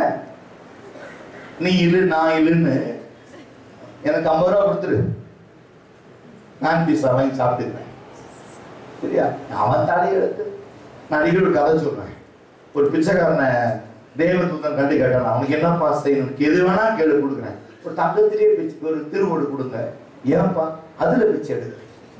அவன் என்னதான் அவனை திருத்தினாலும் அவன் புத்தி அப்படிதான். ஆனா உன் வாழ்க்கைய கர்த்தர் அப்படி இல்லை, இன்னைக்கு மாத்திட்டார், உன்னை பிரிச்சு எடுத்துட்டார். திரும்பவும் திருவோடு கேட்காது. We are the royal people. ஆமென் சொல்லுங்க. நம்ம யாரு? Royal people. சரியா? எங்க வீட்டுல ஒருத்தர் வேலை செய்வார். அப்பா கூட இருந்தவர் வசதியா இருந்து ஏழை ஆயிட்டார். அது முத்துசாமி. எங்க அம்மா கேட்பாங்க, முத்துசாமின்னா என்ன நான் சாப்பிட்றீங்க அப்படின்னு. அம்மா என்ன இருக்குமா? எல்லாம் இருக்கு, நான் சாப்பிடுங்க. என்ன செய்வார் தெரியுமா? சுட சுட சோறை வாங்கிட்டு போய், நம்ப மாட்டீங்க, டேப்பை திறந்து அதில் வச்சிருவார் சாப்பாடு, தண்ணி ரொம்பிடும். அதை பிசைஞ்சிட்டு, அம்மா ஒரு பச்சை மிளகாய் கொடுமா, ஒரு வெங்காயத்தை கொடுமா வாங்கிட்டு, இந்த பச்சை மிளகாய் வெங்காயத்தையும் வாங்கி அந்த சுடுசோரை ஆற வச்சு தண்ணியில போட்டு மடக்குன்னு குடிச்சிருவார். இவரை பார்க்கும்போது நமக்கு ஒரு மாதிரியா இருக்கும், சாப்பிடவே முடியாது. குழம்பு இருக்கும், ஒரு 4-5 காய் வெஜிடபிள்ஸ் இருக்கும், அம்மா நல்லா சமைப்பாங்க எல்லாம். இவரு சொல்றாரு, எனக்கு இதெல்லாம் வேண்டாமா, இந்த சோறு குடும்பம்னு வாங்கி ஒரு பாத்திரத்தில் சாப்பாடு வாங்கி குழால தண்ணியை நல்லா ஊற்றி பிசைஞ்சு அப்படியே கொலன்னு பண்ணி ஒரு வெங்காயத்தை கடிச்சிட்டு மிளகாய் கடிச்சிட்டு கடன்னு பிடிச்சிருக்காரு. என்ன நீங்க கொடுத்தாலும் என்னம்மா இது, அது இருக்கிற மாதிரி ஒரு சுகம் வேற எதுலையுமே இல்லைம்மா அப்படின்னு இந்த பழசை விடவே மாட்டாங்க பாருங்க. நம்ம இன்னைக்கு ஆவியனர் சொல்றாரு, பழச புதுசா மாத்திட்டார். Everything, the old is changed new. We are the new people. They are heavenly kingdom. God wants to provide for you and me. உனக்காக எனக்காக ஒரு பெரிய ராஜ்யத்தை ஆயத்தம் பண்ணிட்டு இருக்கிறார். நீங்களும் நானும் ராஜ்யத்தின் புத்திரர்கள். அந்த ஒரு அழைப்பை கொடுக்கும்படிக்கு தான் தேவனாகிய கர்த்தர் உங்களை பிரிச்செடுத்திருக்கிறார். இந்த உலகத்தை சேர்ந்தவர்கள் அல்ல, அவர் நம்மை பிரித்தெடுத்திருக்கிறார். God separated me from this world. அவர் உலகத்திலிருந்து என்னை அவர் பிரித்தெடுத்திருக்கிறார். இப்போ ஒரே ஒரு வசனம் வாசிக்கிறீங்களா? என்னாகமம் 22ஆம் அதிகாரம் 26ஆம் வசனத்தை எடுத்துங்க.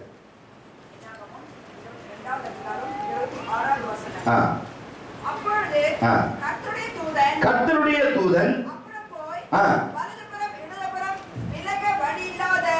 இறுக்கமான இடத்திலே நின்றார். கழுதை கர்த்தருடைய தூதரை கண்டு பிலேயாமின் கீழ் படுத்துக் கொண்டது.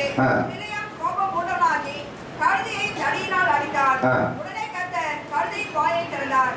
அது பிலேயாமை பார்த்து, நீர் என்னை இப்பொழுது 3 தரம் அடிக்கும்படி நான் உனக்கு என்ன செய்தேன் என்றது. 3 தரம் என்னை அடிக்கும்படிக்கு நான் உனக்கு என்ன செய்தேன் என்றது. அப்பொழுது பிலேயாம் கழுதையை பார்த்து, நீ என்னை பரிகாசம் பண்ணி கொண்டு வருகிறாய், இப்பொழுது அவனை கொன்று போடுவேன் என்றான். கழுதை பிலியாமை நோக்கி, நீர் என்னை கைக்கொண்ட காலம் முதல் இந்த நாள் வரைக்கும் நீ ஏறின கழுதை நான் அல்லவா? நான் செய்தது உண்டா? அதற்கும் இல்லை என்றான். பிலேயாம் கண்களை திறந்தார். வழியிலே நின்று உருவிய பட்டயத்தை தம்முடைய கையிலே பிடித்திருக்கிற கர்த்தருடைய தூதனை அவன் காண்கிறான். தலை குனிந்து முகங்குப்புற விழுந்து பணிந்து கொள்கிறான். அவனை நோக்கி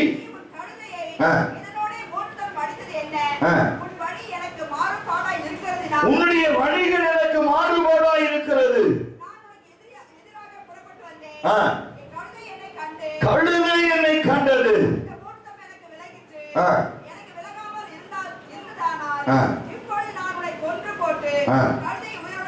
Praise the Lord. Hallelujah. இன்னைக்கு ஆவிக்குரிய வாழ்க்கையில தேவனாகிய கர்த்தர் உன்னை பலமுறை தம்முடைய ஜீவனை சிலுவையிலே கொடுத்ததனால இன்றைக்கு நீங்களும் நானும் ஜீவனோடு விட இருக்கிறோம். இயேசு சிலுவையிலே மரிக்கவில்லை என்று சொன்னால் இன்றைக்கு நாம் என்றைக்கோ மரித்திருப்போம். தேவனுடைய சொந்த ஜனமா இருந்திருக்க முடியாது. எனக்கு அன்பான தேவ ஜனமே, நீ கேட்க வேண்டிய ஒரே ஒரு காரியம், இந்த பிலேயாம் வாழ்க்கையில அவனை சுமந்து கொண்டு வருகிற கழுதை 3 முறை அவனை சுவரோடு அவன் கால்களை நசுக்கும் பொழுது ஒரு சிறு வழி அவனுக்கு உண்டாகிறது. அவன் தன்னுடைய கழுதையை பார்த்து கேட்கிறான், எனக்கு ஏன் இப்படி செய்தாய்? என் கையிலே ஒரு பட்டயம் இருந்திருக்குமானால் இதே இடத்தில் நான் கொன்று கொண்டிருப்பேன். அதற்கு அந்த கழுதை பிலேயாமை பார்த்து கேட்கிறது, இது முறை என்றைக்காவது இப்படி நான் செய்தது உண்டா? இன்னைக்கு செய்கிறேன் என்று சொன்னால் உருவிய பட்டயத்தோடு உனக்கு எதிராய் நின்று கொண்டிருக்கிற தேவ தூதன் உன்னை கொன்றுவிடக் கூடாது என்று சொல்லி நான் அவனுக்கு விலகி போனேன். அவன் சொல்றாரு, அந்த கழுதை மட்டும் அந்த சுவரோரமா போய் உன்னை காப்பாத்தலைன்னா அவன் உன்னைய கொன்னுட்டு அந்த கழுதையை உயிரோட விட்டுருமே. என்ன அர்த்தம் தெரியுமா? அந்த அர்த்தம் என்ன தெரியுமா? இன்றைக்கு உங்களையும் சபையாகி நம்மை சுமந்து கொண்டிருக்கிற இயேசு. Praise the Lord. Praise the Lord. நான் இயேசுவை சுமக்கிறேனா அல்ல இயேசு என்னை சுமக்கிறாரா? தீர்மானம் பண்ணிக்கோ. இனி அவர் ஒருவேளை இந்த வாழ்க்கையில சின்ன சின்ன சின்ன வேதனைகளை உன் வாழ்க்கையில அனுமதிக்கவில்லை என்று சொன்னால் என்னைக்கும் நாம் அறிந்திருப்போம். என்னை உணர்த்தும்படியா உங்களையும் என்னையும் உணர்த்தும்படிக்குதான் கர்த்தர் சில பாடுகளை சில வேதனைகளை நம்முடைய வாழ்க்கையில கர்த்தர் அனுமதிக்கிறார். புரிந்து கொள்ளுங்க. அந்த பிரச்சனை உன் வாழ்க்கையில வரலன்னு சொன்னா என்னைக்கோ நம்ம செத்து போயிருப்போம். என்னைக்கோ மறிச்சிருப்போம். என் தேவனுடைய வழி நடத்துதல் நம்மை மட்டாய் தாண்டித்து நம்மை கர்த்தர் விளக்கி காத்து இன்றைக்கு அவருடைய சமூகத்திலே தேவ ஜனமாய் இருக்கும்படிக்கு அவர் உங்களையும் என்னையும் பிரித்து வைத்திருக்கிறார். அவர் பிரித்து எடுக்கிறார். அல்லேலூயா. இன்னைக்கு நம்முடைய வாழ்க்கை ஏன் தேவனை நாம் இதுவரை சரியாய் புரிந்து கொள்ளவில்லை? என்னை அழைத்தவரை உங்களை தெரிந்து கொண்டவர்களை ஏன் நாம் புரிந்து கொள்ளவில்லை? இதுதான் ஒரு கேள்வி, அடிக்கடி வருகிற கேள்வி. என் வாழ்க்கையில எனக்கு எவ்வளவோ நன்மைகளை ஆண்டவர் செய்திருக்கிறார், எப்படிப்பட்ட இரக்கங்களை செய்திருக்கிறார், என்னை புற ஜாதிகள் மத்தியிலிருந்து அவர் என்னை பிரித்தெடுத்திருக்கிறார். ஆனால் அவருடைய உன்னதமான அன்பை என்னால் புரிந்து கொள்ள முடியவில்லையே, அவருடைய நடத்துதலை புரிந்து கொள்ள முடியவில்லையே. இந்த அடிக்கடி சொல்றேன், இந்த வேதாகமம் என்னை காப்பாற்றினது, இந்த உலகத்திலிருந்து என்னை காப்பாற்றினது இந்த வேதம் தான் சொல்றேன். ஏன் திரும்ப அதை சொல்றேன் அப்படின்னா, உன்னுடைய கையில் இருக்கிற வேதம் உனக்கு ஆசீர்வாதத்தை அல்ல, உன் ஜீவனை காப்பாற்றுகிறது என்பதை மறந்து போகாது. சிலருக்கு பயம் வந்தா அந்த வேதாகமத்தை தலகாணி கடியில வச்சு பயம் போகணும்னு ஜோமணும். ஆனா வசனத்தை படிச்சா பயம் வராது. தலகாணி கடியில வச்சா பயம் விசுவாசத்தின்படி போகும், ஆனா திரும்பி வரும். ஆனா வசனத்தை இருதயத்துல வச்சா அது பயமே வராது, அது ஜீவன் உண்டாகும், அது பரிபூர்ணப்படவுமே வந்தேன் என்று இயேசு சொல்றார். So we happily receive the word of God into our life. என்னுடைய வாழ்க்கையில இந்த வசனத்தை நான் சொந்த வாழ்க்கையில ஏற்றுக்கொள்ளுகிறேன். ஏன்னா உலகத்திலிருந்து தேவன் என்னை பிரித்தெடுக்கிறார், பிரச்சனைகள் மத்தியிலிருந்து என்னை பிரித்தெடுக்கிறார். அவர் நமக்கு சொந்த ஜனமா இருக்கும்படி அழைச்சிருக்கிறார். நமக்கும் உலகத்திற்கு இனி சம்பந்தம் இல்லை, உலக ஜனங்களுக்கு நமக்கும் சம்பந்தம் இல்லை. இன்னைக்கு பாருங்க, ஒட்டு வேண்டாம் உறவு வேண்டாம் தூக்கி போட்டு கர்த்தரை பிரகாசிக்க மாட்டார். Praise the Lord. இது ஆவிக்குரிய வாழ்க்கை. அந்த மனுஷன் இயேசுவை பின்பற்றி வர விரும்புறான். பின்பற்றி வர விரும்பும்போது அவன் சொன்னான், சிறு பிராயம் முதற்கொண்டு இவைகளெல்லாம் கை கொள்ளுகிறேன். சபை ஆராதனை, உபவாசம், வேத வாசிப்பு, அன்பு, ஐக்கியம், கனிகள், ஆவியின் கனிகள் எல்லாத்தையும் செஞ்சுட்டான். ஆனா அவர் சொல்றாரு, இன்னும் ஒரு குறை உண்டு, உன்னிடத்துல இன்னும் ஒரு குறை உண்டு. அப்படின்னா நம்ம ஒரு குறையோட வாழ்ந்துகிட்டு இருக்கோம், முழுசா ஆண்டுகிட்ட வரல சொல்றாரு. அவன் அவருடைய வாழ்க்கையில் அவன் கிறிஸ்துவை விட, ரட்சிப்பை விட உலகத்தில் அவன் எதிர்பார்த்தது ஆஸ்தி. ஆஸ்தி. ஆனா கிறிஸ்து கிட்ட வந்துட்டாருன்னா அவன் ஏராளமா வச்சிருக்கிறேன். ஆனா இவனுக்கு தெரியல, இயேசு கூடவே அந்த ஆஸ்தியை எடுத்துக்கிட்டு போலான்னு நினைச்சான். அவர் சொல்றாரு, இதெல்லாம் விற்று தரித்திரத்தை கொடுத்துட்டு நீ ஏன் பின்னாலவா, ஏன் பின்னாலவா. இதுதான் வேதத்துடைய ரகசியம். நம்ம பிரித்து எடுத்தது எதுக்கு தெரியுமா? இங்க உட்கார்ந்துட்டு இருக்கவங்க யாராவது ஒரு ஆள் சொல்லுங்க, நான் ஒரு பெரிய கோடீஸ்வரன், கோடியா வச்சிருந்தேன், என்ன தேவன் கூப்பிட்டாரு, யாராவது ஒருத்தர் சொல்லுங்க, பைபிள் இங்கே வச்சுட்டு போயிரு. என்னையும் சேர்த்து எல்லாத்தையும் இழந்த பிறகுதான் இயேசு சொந்தமாயிருக்கிறார். ஆமென் சொல்லுங்க. எனக்கு தெரிஞ்சு எத்தனையோ ஐஸ்வர்யவங்கள் வந்துட்டாங்க, சொல்லுவாங்க என்கிட்ட, ஐயா எல்லாம் போயிடுச்சு, இயேசுவை நம்பி வந்திருக்கிறோம். திரளான ஆஸ்தியோட யாருமே வரலங்க. புரியுதா உங்களுக்கு? நம்மெல்லாம் வந்து பாருங்க, இப்போ அனில் அம்பானியை ஆண்ட ஏசாமி கூப்பிடுறது ஒரு நிமிஷம் ஆகாது, சரியா? அன்னைக்கு யாரோ ஒரு நண்பர்கிட்ட பேசிட்டு இருந்தேன். அவர் சொன்னார், ஒரு விஷயம் தெரியுமா அப்படின்னு. என்ன அப்படின்னா அவர் சொன்னாரு, சமீபத்துல விஜய் மல்லையா ஒரு சர்ச்சுக்கு வந்து உட்கார்ந்து ஜெபம் பண்ணிட்டு போறாரு. ஃபுல் பாடியோட வந்து ஒரு சர்ச்சில் உட்கார்ந்து ஜெபம் பண்ணிட்டு போறாரு அப்படின்னு. நாங்கள் இதெல்லாம் பெரிய அதிசயம், வந்துதான் ஆகணும், யாரா இருந்தாலும் ஒரு நாள் சர்ச்சுக்கு வந்துதான் ஆகணும் அப்படின்னு சொன்னாங்க. அப்படி இல்லை, இது கதையே வேற. என்ன அப்படின்னு அவர் சொல்றாரு, அவங்கிட்ட 19 flight local remaining international flight இருக்கும்போது அவன் இயேசுவை தேடி வரல, இயேசு அவனை கூப்பிடல. எல்லாத்தையும் அவன் இழந்த பிறகு இப்ப நீ வா அப்படின்னு கூப்பிடுற. புரியுது உங்களுக்கு? நீ எதுவும் எனக்கு செய்ய வேண்டாம், நான் ஏதாவது செய்யணும்னா வாங்கிட்டு போங்கிறார் நம்ம தேவன். திருப்பதியில போய் தங்கத்திலே 7 கதை வச்சிருக்கிறார் இதே மனுஷன். அன்னைக்கெல்லாம் இயேசு கூப்பிட, எனக்கு ஒரு கதை வேணும்னு கூப்பிட. வாழ்க்கையில கதவே இல்லைன்னா வா, நானே வாசல். ஒருவன் என் வெளியாய் பிரவேசித்தால் நான் உள்ளும் புறமும் மேய்ச்சலை காண பண்ணுவேன். நம்ம கிறிஸ்துவுக்கு கதவே வேண்டாம், ஏன்னா அவர் தான் வாசல்.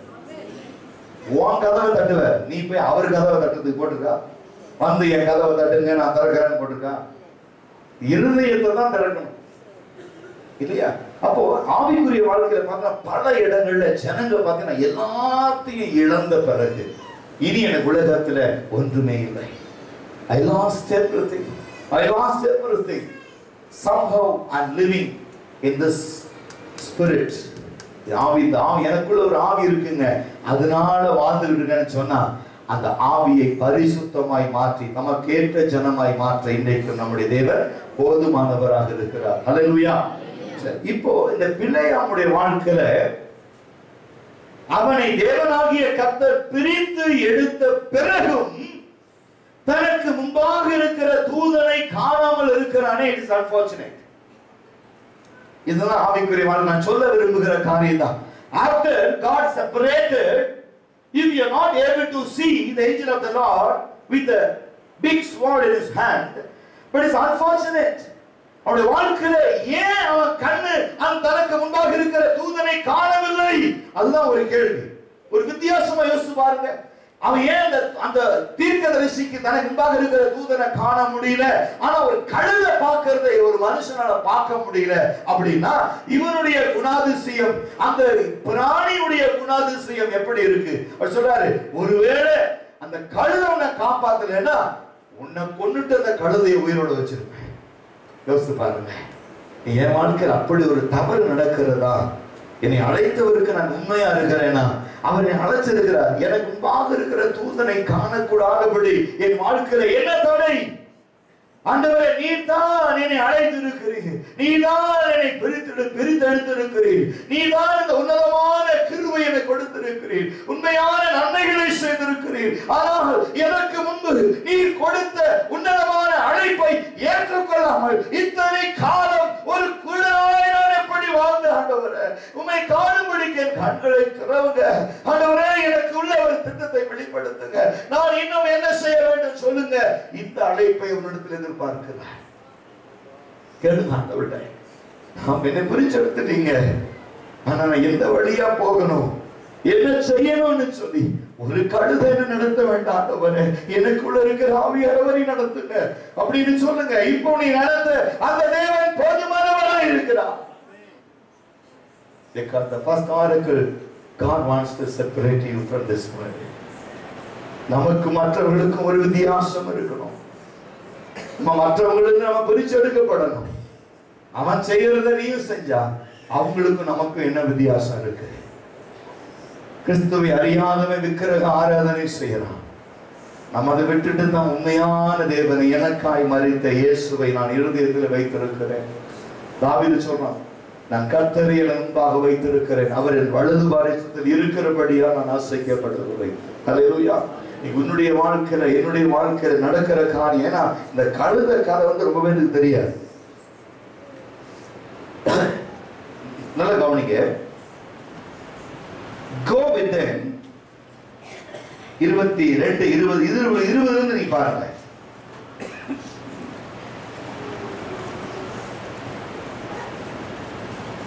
Go with them. There appears to be the contract between the permission God grants Balaam here and the prohibition he had given earlier, and then the anger the Lord displayed against Balaam on his journey. அவனுடைய பிரயாணத்தை கர்த்தர் ஒரு contradiction. இந்த காரியம் என்னன்னா, கர்த்தருக்கு பிடிக்காத காரியத்தை செய்வதற்கு பாலாம் போகிறபடினாலே இவன் இந்த காரியத்தை செய்யக்கூடாது என்று உருவிய பட்டயத்தோடு தூதன் வழியில நிற்கிறான்.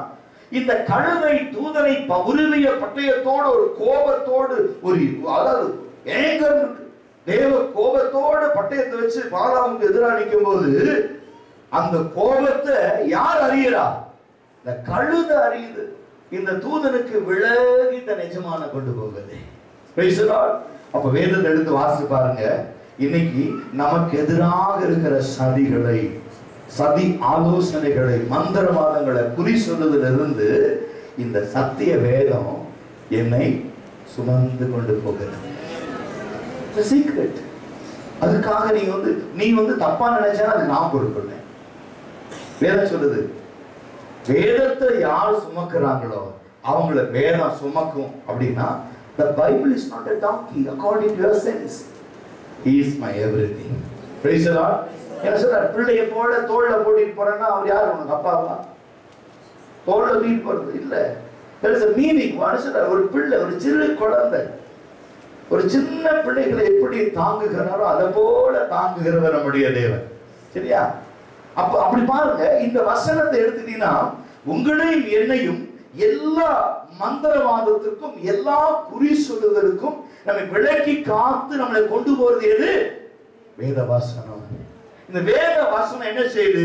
உனக்கு எதிராக உண்டாகிற ஆயுதங்களையும் உனக்கு எதிராக உண்டாகிற சதியும் உனக்கு உன் கண்கள் காணும்படியாய் அதை வெளிப்படுத்துகிறது. அதனால அந்த தீர்க்க தரிசன வசனங்களை வாசிக்கிறவனும் கேட்கிறவனும் அதன்படி நடக்கிறவனும் அப்படின்னா பாருங்க, salvation and voice of the light. இதுதான் சீக்ரெட். நம்ம என்ன செய்யற ஆண்டவர் நம்மள வெளிச்சத்தையும் சத்தத்தையும் காண்பிக்கிறார். அப்ப நம்ம நடத்தும் பொழுது என்ன நடக்குது? அவர் நம்மை கவனித்து கூர்ந்து கவனிக்கும்படிக்கிற ரட்சிப்பையும் அந்த ரட்சிப்பின் மூலமாக உண்டாகிற சத்தத்தையும் நமக்கு இந்த வேதம் கொடுக்குது. பார்ப்பது கேட்பது. சவுல் என்ன செய்யற வாழ்க்கையில? பைபிளை பார்க்கிறான், வசனத்தை கேட்கிறான், அதன்படி நடக்கிறான். எப்போ அந்த சடதியான சத்தமும் சடதியான வெளிச்சமும் உண்டான பிறகுதான் அவன் கண்கள் திறக்கப்படுது, வேதத்தை வாசிக்க ஆரம்பிக்கிறான், வேதத்தை கேட்க ஆரம்பிக்கிறான், அதன்படி நடக்க ஆரம்பிக்கிறான். இதனுடைய சீக்கிரம்.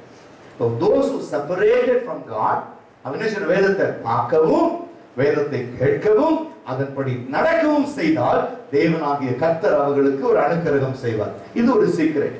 இரண்டாவது ஒரு சீக்ரெட், இதுக்குள்ள ஆழமான ரகசியம் என்னன்னு கேட்டீங்கன்னா, இந்த வார்த்தையானது நம்ம படிக்கிற வசனமானது என்ன செய்யுதுன்னா, நமக்கு முன்பாக இருக்கிற எல்லா சத்துருக்களையும் இந்த வேத வசனம் நமக்கு காண்பிக்கிறது. Mirror, two way mirror. அப்படின்னா உங்களையும் இது உங்களுக்கு காமிக்கும். படிக்கும் போது நான் எப்படி இருக்கேங்கிறது இந்த வேதம் சொல்லும், உன் சத்துருக்கள் எப்படி இருப்பாங்கன்னு இந்த வேதம் நமக்கு காண்பிக்கும். டூ-வே மிரர். அதாவது இருபுறமும் கருப்புள்ள பட்டயம் என்றாலும் வேத வசனத்துக்கு இன்னொரு காரியம் மிரர்னு சொல்றத, அது டூ-வே, எபிரேய பாஷையில டூ-வே மிரர் அப்படின்னு இருக்கு. இப்ப கண்ணாடியை பார்த்தீங்கன்னா ஒரு பக்கம் நம்மளை தான் பிரதிபலிக்கும், நம்ம எப்படி இருக்கோம்னு காமிக்கும். ஆனா அடுத்தவங்க முன்னாடி அந்த கண்ணாடியை வச்சீங்கன்னா அவங்க இருதயத்தை நம்ம காண்பிக்கும். that is called x-ray னு சொல்றோம் பாத்தீங்களா. அதான் டூ-வே மிரர்ன்ற பேருக்கு என்ன, x-ray. டூ-வே மிரர் தான் x-ரேவா கண்டுபிடிச்சாங்க. ஒரு மனுஷனுக்கு வெளியே இருக்கிறதும் பார்க்கலாம், ஒரு மனுஷனுக்கு உள்ள இருக்கிறதையும் பார்க்கலாம். அதான் வேதம் சொல்லு, மனுஷன் முகத்தை பார்க்கிறான் ஒரு கண்ணாடி, நானும் இருதயத்தை பார்க்கிறேன் இன்னொரு கண்ணாடி. தெரியுமா? அது மனுஷன் முகத்தை பார்க்கிறான், நானு இருதயத்தை பார்க்கிறேன். அப்போ இந்த பைபிளை படிக்கும் போது இந்த பைபிள் உன் முகத்தையும் பார்க்கும், உன் இருதயத்தையும் பார்க்கும். இப்ப இங்க இந்த கழுதையின் மேலே பிரயாணமாய் போகிற மனுஷனை அல்ல, அவன் இருதயத்தை கர்த்தர் அறிந்த பிறகுதான் இவன் இந்த காரியத்தை செய்ய இவன் போகக்கூடாது என்று சொல்லிதான் இவனுக்கு விரோதமாய் கர்த்தர் பட்டயம் இறங்கி இருக்கு, மாலை இறங்கி இருக்கிறார். இதை ஒரு மிருகம் பார்க்கிறது, இதை மனுஷன் பார்க்கல. அப்ப வேதத்தை எடுத்து பாருங்க, புறஜாதிகள் உங்களை விட சத்தியத்தை அதிகமாய் அறிந்தவர்கள். அதுக்குதான் மத்தேயு 4ஆம் அதிகாரத்துல ரகசியம் இருக்கு. இயேசுவை புறக்கணிக்கும்படியாய் கீழே தள்ளும்படியாய் பிசாசு ஒரு ஆலோசனை செய்யறான். 40 நாள் இரவும் பகலும் புசியாமலும் குடியாமலும் இருந்த இயேசுவுக்கு பசி உண்டாகிறது. இந்த பிசாசு இயேசுவை சோதிக்க நினைக்கிற பொழுது ஆவியானவரால் வனாந்தரத்திற்கு கொண்டு வரப்படுகிறார். பிசாசு எந்த காரியத்திலும் கிறிஸ்துவை நெருங்க முடியாது என்று அறிந்தவன் என்ன செய்யறான், கண்ணாடியை போல இருக்கிற அவருடைய இருதயத்தை பார்க்கிறான். என்ன பார்க்கிறான், இவர் வசனத்துலதான் இவரை தோற்கடிக்க முடியும், இவர் வசனத்துல எப்படி இருக்கிறாருன்னு பார்க்கணும். ஏன்னா மேலாக பார்த்தீங்கன்னா அவர் பரிசுத்த ஆவியிலே கன்னி மரியாளிடத்திலே பிறந்தவர். அந்த பரிசுத்த ஆவியில பிறந்தனால அவர் உடம்பு அளவுல யாருமே அவர் தான் ஒப்பு கொடுத்தாதான் உண்டு, வேற யாரும் அவரை தொட முடியாது. கரண்ட்ல யாராவது தெரிஞ்சு கை வைப்பானோ அந்த மாதிரி இயேசுவை தொடுறவனுக்கு தெரியாதான். ஆனா பிசாசு என்ன செஞ்சா, இதை தெரிஞ்சுக்கிட்டு அவருக்குள் இருக்கிற அந்த அவனுக்கும் தெரியும். ஏன்னா ஆதி முதல் தேவனோடு இருந்தவன், அவனுக்கு தெரியாதா இவர் மனுஷகுமாரர் எப்படி இருப்பாருன்னு. அப்போ இந்த வேதம் சொல்லுது, அந்த வார்த்தை மாமிசமாகி கிருபையினாலும் சத்தியத்தினாலும் நிறைந்தவராய் நமக்குள்ளே வாசம் பண்ணுகிறார். சரியா? அப்ப அந்த வசனத்தை நீங்க பாத்தீங்கன்னா ஆவிக்குரிய வாழ்க்கையில இந்த பிசாசு இயேசுவை சோதிக்கும்படியா அவனுக்கு தெரிஞ்ச ஒரே ஒரு வழி வசனத்தினாலே. இது வசனத்தை எதிர்கொண்டு போறான். யார? இயேசுவை எதிர்கொண்டு வசனத்தை எடுத்துட்டு போறான். அந்த இயேசுவுக்கு இவன் கொண்டு வருகிற வசனத்தை கண்ணால பார்க்கிறார். பார்க்கும் பொழுதே இவனுடைய கேள்விக்கு பதில் பிதாவாகிய தேவன் ஏற்கனவே இன்பில்ட் பண்ணிருக்கு. சொல்றாரு, இந்த கல்லுகளை எல்லாம் அப்பங்களாய் மாற்று. சொல்றாரு, மனுஷன் அப்பத்தினால் மாத்திரமல்ல தேவனுடைய வாயிலிருந்து புறப்படுகிற வார்த்தையினால் பிழைப்பான் என்று எழுதியிருக்கிறது. சரி, அதை பண்ணாடி பரவாயில்ல. மேலே இருந்து கீழே குதியும் தூதர்கள் தம்முடைய கைகளில் ஏந்தி கொள்ளுவார்கள் என்று எழுதியிருக்கிறது. உன் தேவனாகிய கர்த்தரை பரீட்சை பாராக இருப்பாயாக என்றும் எழுதியிருக்கிறது. 2வது பாயிண்ட். 3வது போல ரொம்ப சொல்றாரு, சரி என்னை பணிந்து கொண்டால் இந்த உலக அனைத்தையும் உனக்கு கொடுக்கிறான் சொன்னாரு. தேவனாகிய கர்த்தர் ஒருவரையே பணிந்து அவருக்கே ஆராதனை செய்வார் என்று எழுதியிருக்கிறது. ஒரே ஓட்டம். புரியுது உங்களுக்கு? இனி இவர் என்ன செய்ய முடியாது, வசனத்தை வச்சு ஜெயிக்க முடியாதுன்னு கொஞ்ச காலம் போறான், திரும்பியும் வரான், போறான், திரும்பியும் வரான், போவான். இதை வந்துகிட்டே தான் இருக்கும். ஆனால் உங்களையும் என்னையும் நடத்துவது பிரித்து எடுத்த இயேசு, வழி நடத்துகிற இயேசு, தாங்கி வருகிற இயேசு. அதனால நீங்க பயப்பட வேண்டாம். என்ன சொன்னா we have a two-way mirror. அநேகர் வந்து one-way mirror தான் பார்ப்பாங்க. நாங்க பரிசுத்தமா இருக்கோம், ஆயக்காரனை போல வாரத்துக்கு 2 முறை உபவாசம் இருக்கணும், அவனை கண்ணாடியே வச்சுக்கணும். ஒரு கண்ணாடி முன்னாடி நின்னா நீங்க எப்படி இருப்பீங்க? ஒரு கண்ணாடி முன்னால நீ நின்னா எப்படி இருப்பீங்க சொல்லுங்க பாருங்க. ஒரு வெள்ளை பேண்ட்டும் ஒரு கருப்பு சட்டையை போட்டு கண்ணாடி முன்னாடி நின்னா எப்படி இருப்பீங்க? அப்படிதான் இருப்பீங்க. ஆனா இன்னொரு முறை இருக்குறீங்களா, அவர் சொல்லுவாரு சட்டை தாப்பா வெல்ல, உன் இருதயம் பேண்ட் கலர்லயே இருக்கு. அப்போ அந்த two-way mirror பாத்தீங்கன்னா இன்னைக்கு ஆவிக்குரிய வாழ்க்கை we are not using the two-way mirror because we are not identify that we are separated from this world. இன்னைக்கு பாத்தீங்கன்னா நீங்கள் தேவனால் உண்டாயிருந்தும் அவரை அறியாதிருக்கிறதால் உங்களுக்கு எழுதுகிறேன். அவரால் உண்டானோம், ஆனா நாம் அவரை அறியல.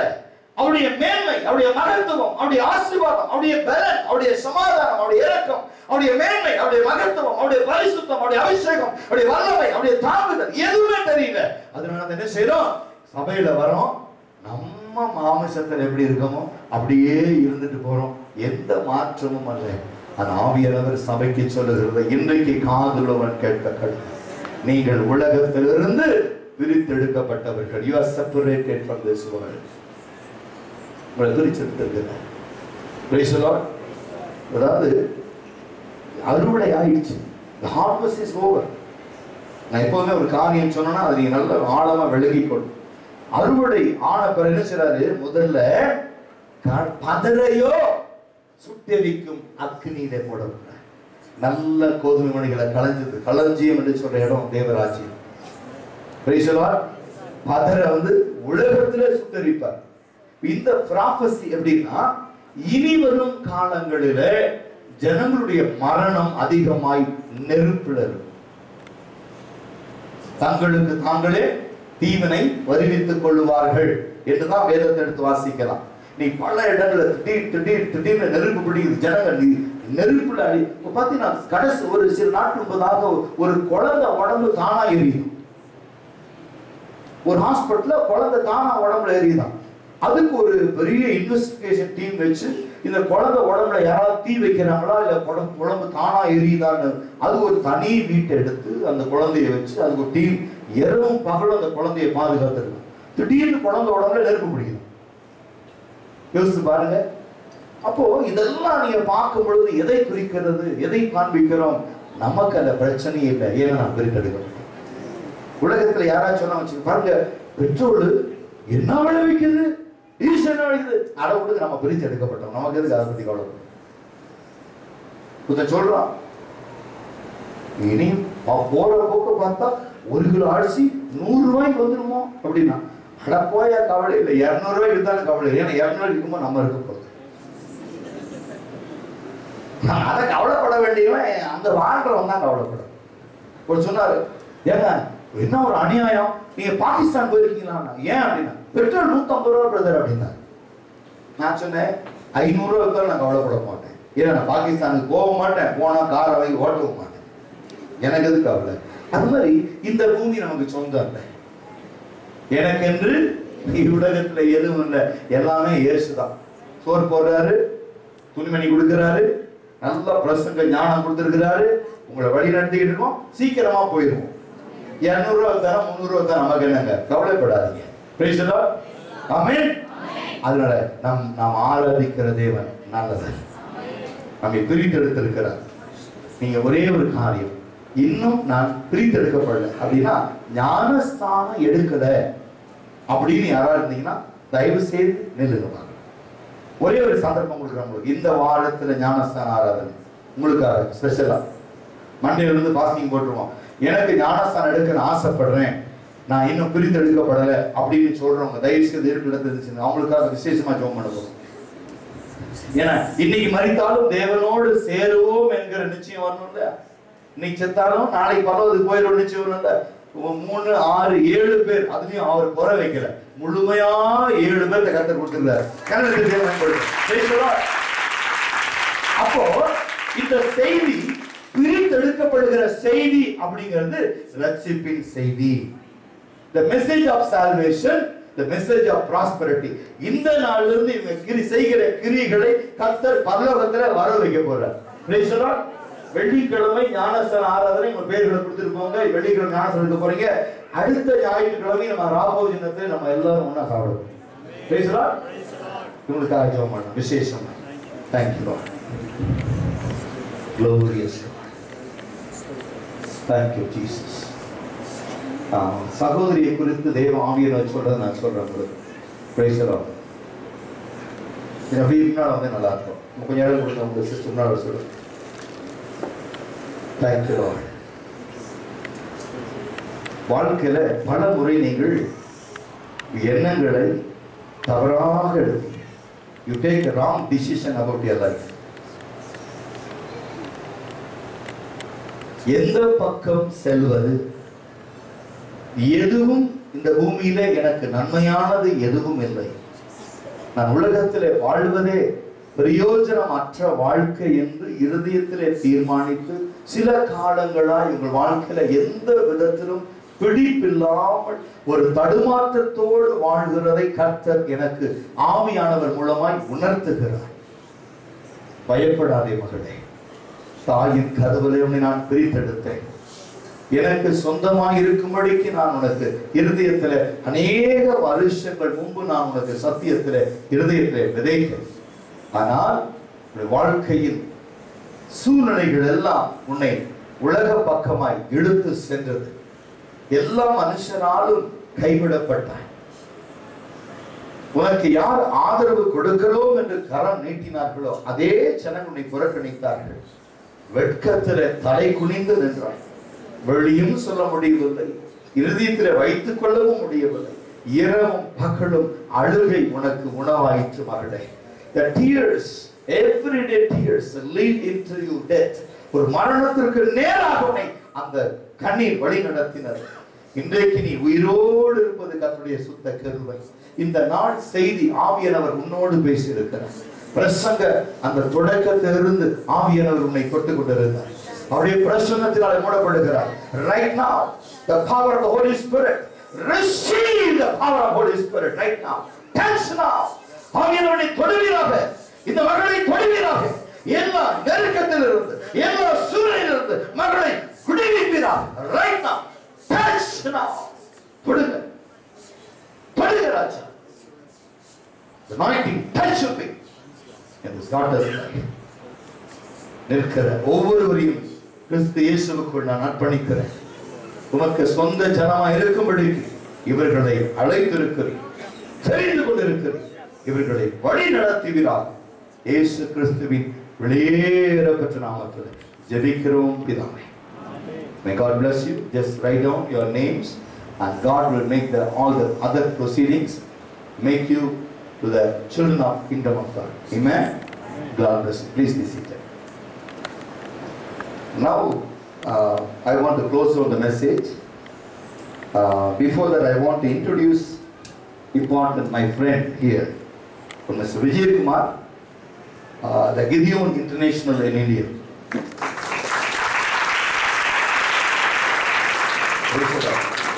Recent days we met each other and share about the Bible and share about many things. He is expecting me to give the opportunity to deliver a few words about the Gideon Bible. Before that, I share only one thing before the congregation. The promotional or anything, it is not my heart. Before that, let him understand what way we are teaching the doctrine to the people. That is very, very important, because he is many years, more than 10 years, he is a member of FGAG, Papandia Church, 6th Main. But today he is here. But I want to ask only one thing, the testimony about this church and your experienced church past many years. You come forward and have 5 minutes, share about what you received early and today. What is the difference? Please come. Microphone. Give a big hand. Yes.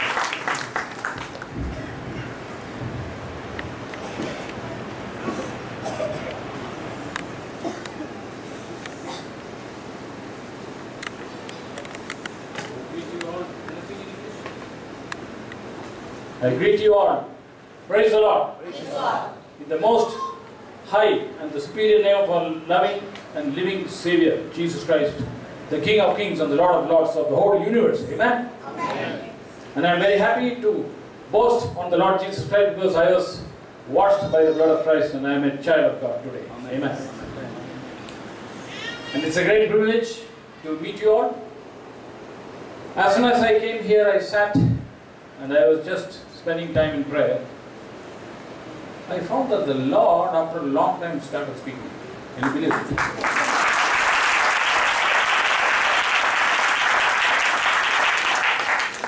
It is like a question answer session. Lord, what is that you want to talk to me? The Lord talked to me in 1982 when I was saved. And afterwards I had never listened to the voice of God. And today when I sat and I was praying, I found the Spirit of God has enveloped me completely. Amen. And the Lord spoke to me, and the Lord knew my heart that I was very much grieved because of the loss of my wife recently. So the Lord was consoling me that I will use you for this country as a sharp sword for my glory. And I will look after your child. You don't have to worry about anything. And I, the Lord, speak to you. And I am a living one. I was really full of tears. And by the time I listened to him, his consoling words, I had to ask Lord, is that the Lord, are you the one who is speaking? Yes. He said, yes, I am the same God who has created you. Amen. And I thank and praise God to share this momentary testimony, the one which I experience right now, for the glory of God. Jesus is alive. Amen? Amen. He is the same yesterday, today, and forever. And I am very thankful to God that God is using your pastor to bring you up in the Word. Because that is the Word which became flesh and dwelt among men. Amen. So the revelation what I have today for you is that if you keep Jesus Christ in our Lord, in our heart, you will be surrounded by angels because Jesus is the VVIP in your heart. And where there is Jesus, angels are there. Yes or no? Amen. This is the revelation which I received in the recent past. Then I started consciously allowing Him to dwell within me. With His grace, with His Spirit, not on my own strength. That is not possible. Yes or no? Yes. So I thank and praise God to testify that this is truly a Spirit-filled, God-guided, God-filled church. Amen.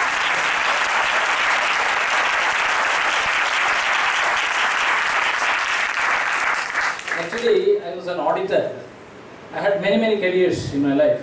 Started with the tender division of preparing quotations, and then I went to another company where I was personnel, travel, arranging foreign exchange for the big companies, executives like Madura Courts, where around 35 managers are sitting in one head office, including MD, others, in my young days. And then I switched over to World Vision. Before that, I was a member of a particular church. I don't want to name that because Lord gave me a sample opportunity to audit the accounts of that particular church where I was attending earlier. Because it's a shame to openly proclaim the name of the church. So, I went through the audit. There were a lot of misuse and false bills and fictitious accounts which I came across when the committee members of the church asked me to do the audit because they had a little doubt about the whole accounts. So some members appointed me as an auditor. So I was like a mini-scale auditor in a small church. And then the Lord allowed me to become, or rather chose me to be an auditor in World Vision, where lakhs and crores of rupees are spent for the poor. And that's how the Lord has taken me from a small test, where I passed the test. He was faithful enough to give me greater responsibility as an internal auditor in World Vision for the glory of God, as an in charge of internal audit India, and then I became a team member of the global audit. So what I am telling is, why I am telling about this audit the Lord ponders our heart. He knows the innermost beings of our hearts. So a small part of that quality He has given to me. Amen. Praise the Lord. So the Lord Jesus has been good. I am from Balgad. The Lord has saved me from a Hindu background. I am praying for my own folks to get saved, my siblings, like my brother who is in town. He is staying in the Singh Sandra. He is not yet saved. He is 65 years old. I have got 3 sisters. I have got 2 are widows, not yet saved in Balgad. I have got a great burden. So the Lord says that you and your household shall be saved if you believe on the Lord Jesus Christ. So I still believe that the Lord is going to shake them, I think, because they have all the comforts and facilities they are enjoying, so they don't find that there is a need of a Jesus Christ who is a creator of the whole universe. I think a time will come when the Lord will shake them. That's the time they will wake up and find that Jesus is the Lord. Amen? With this declaration I conclude, and I thank Pastor in a very special way for giving me this opportunity to share the testimony of the Lord Jesus Christ. Amen.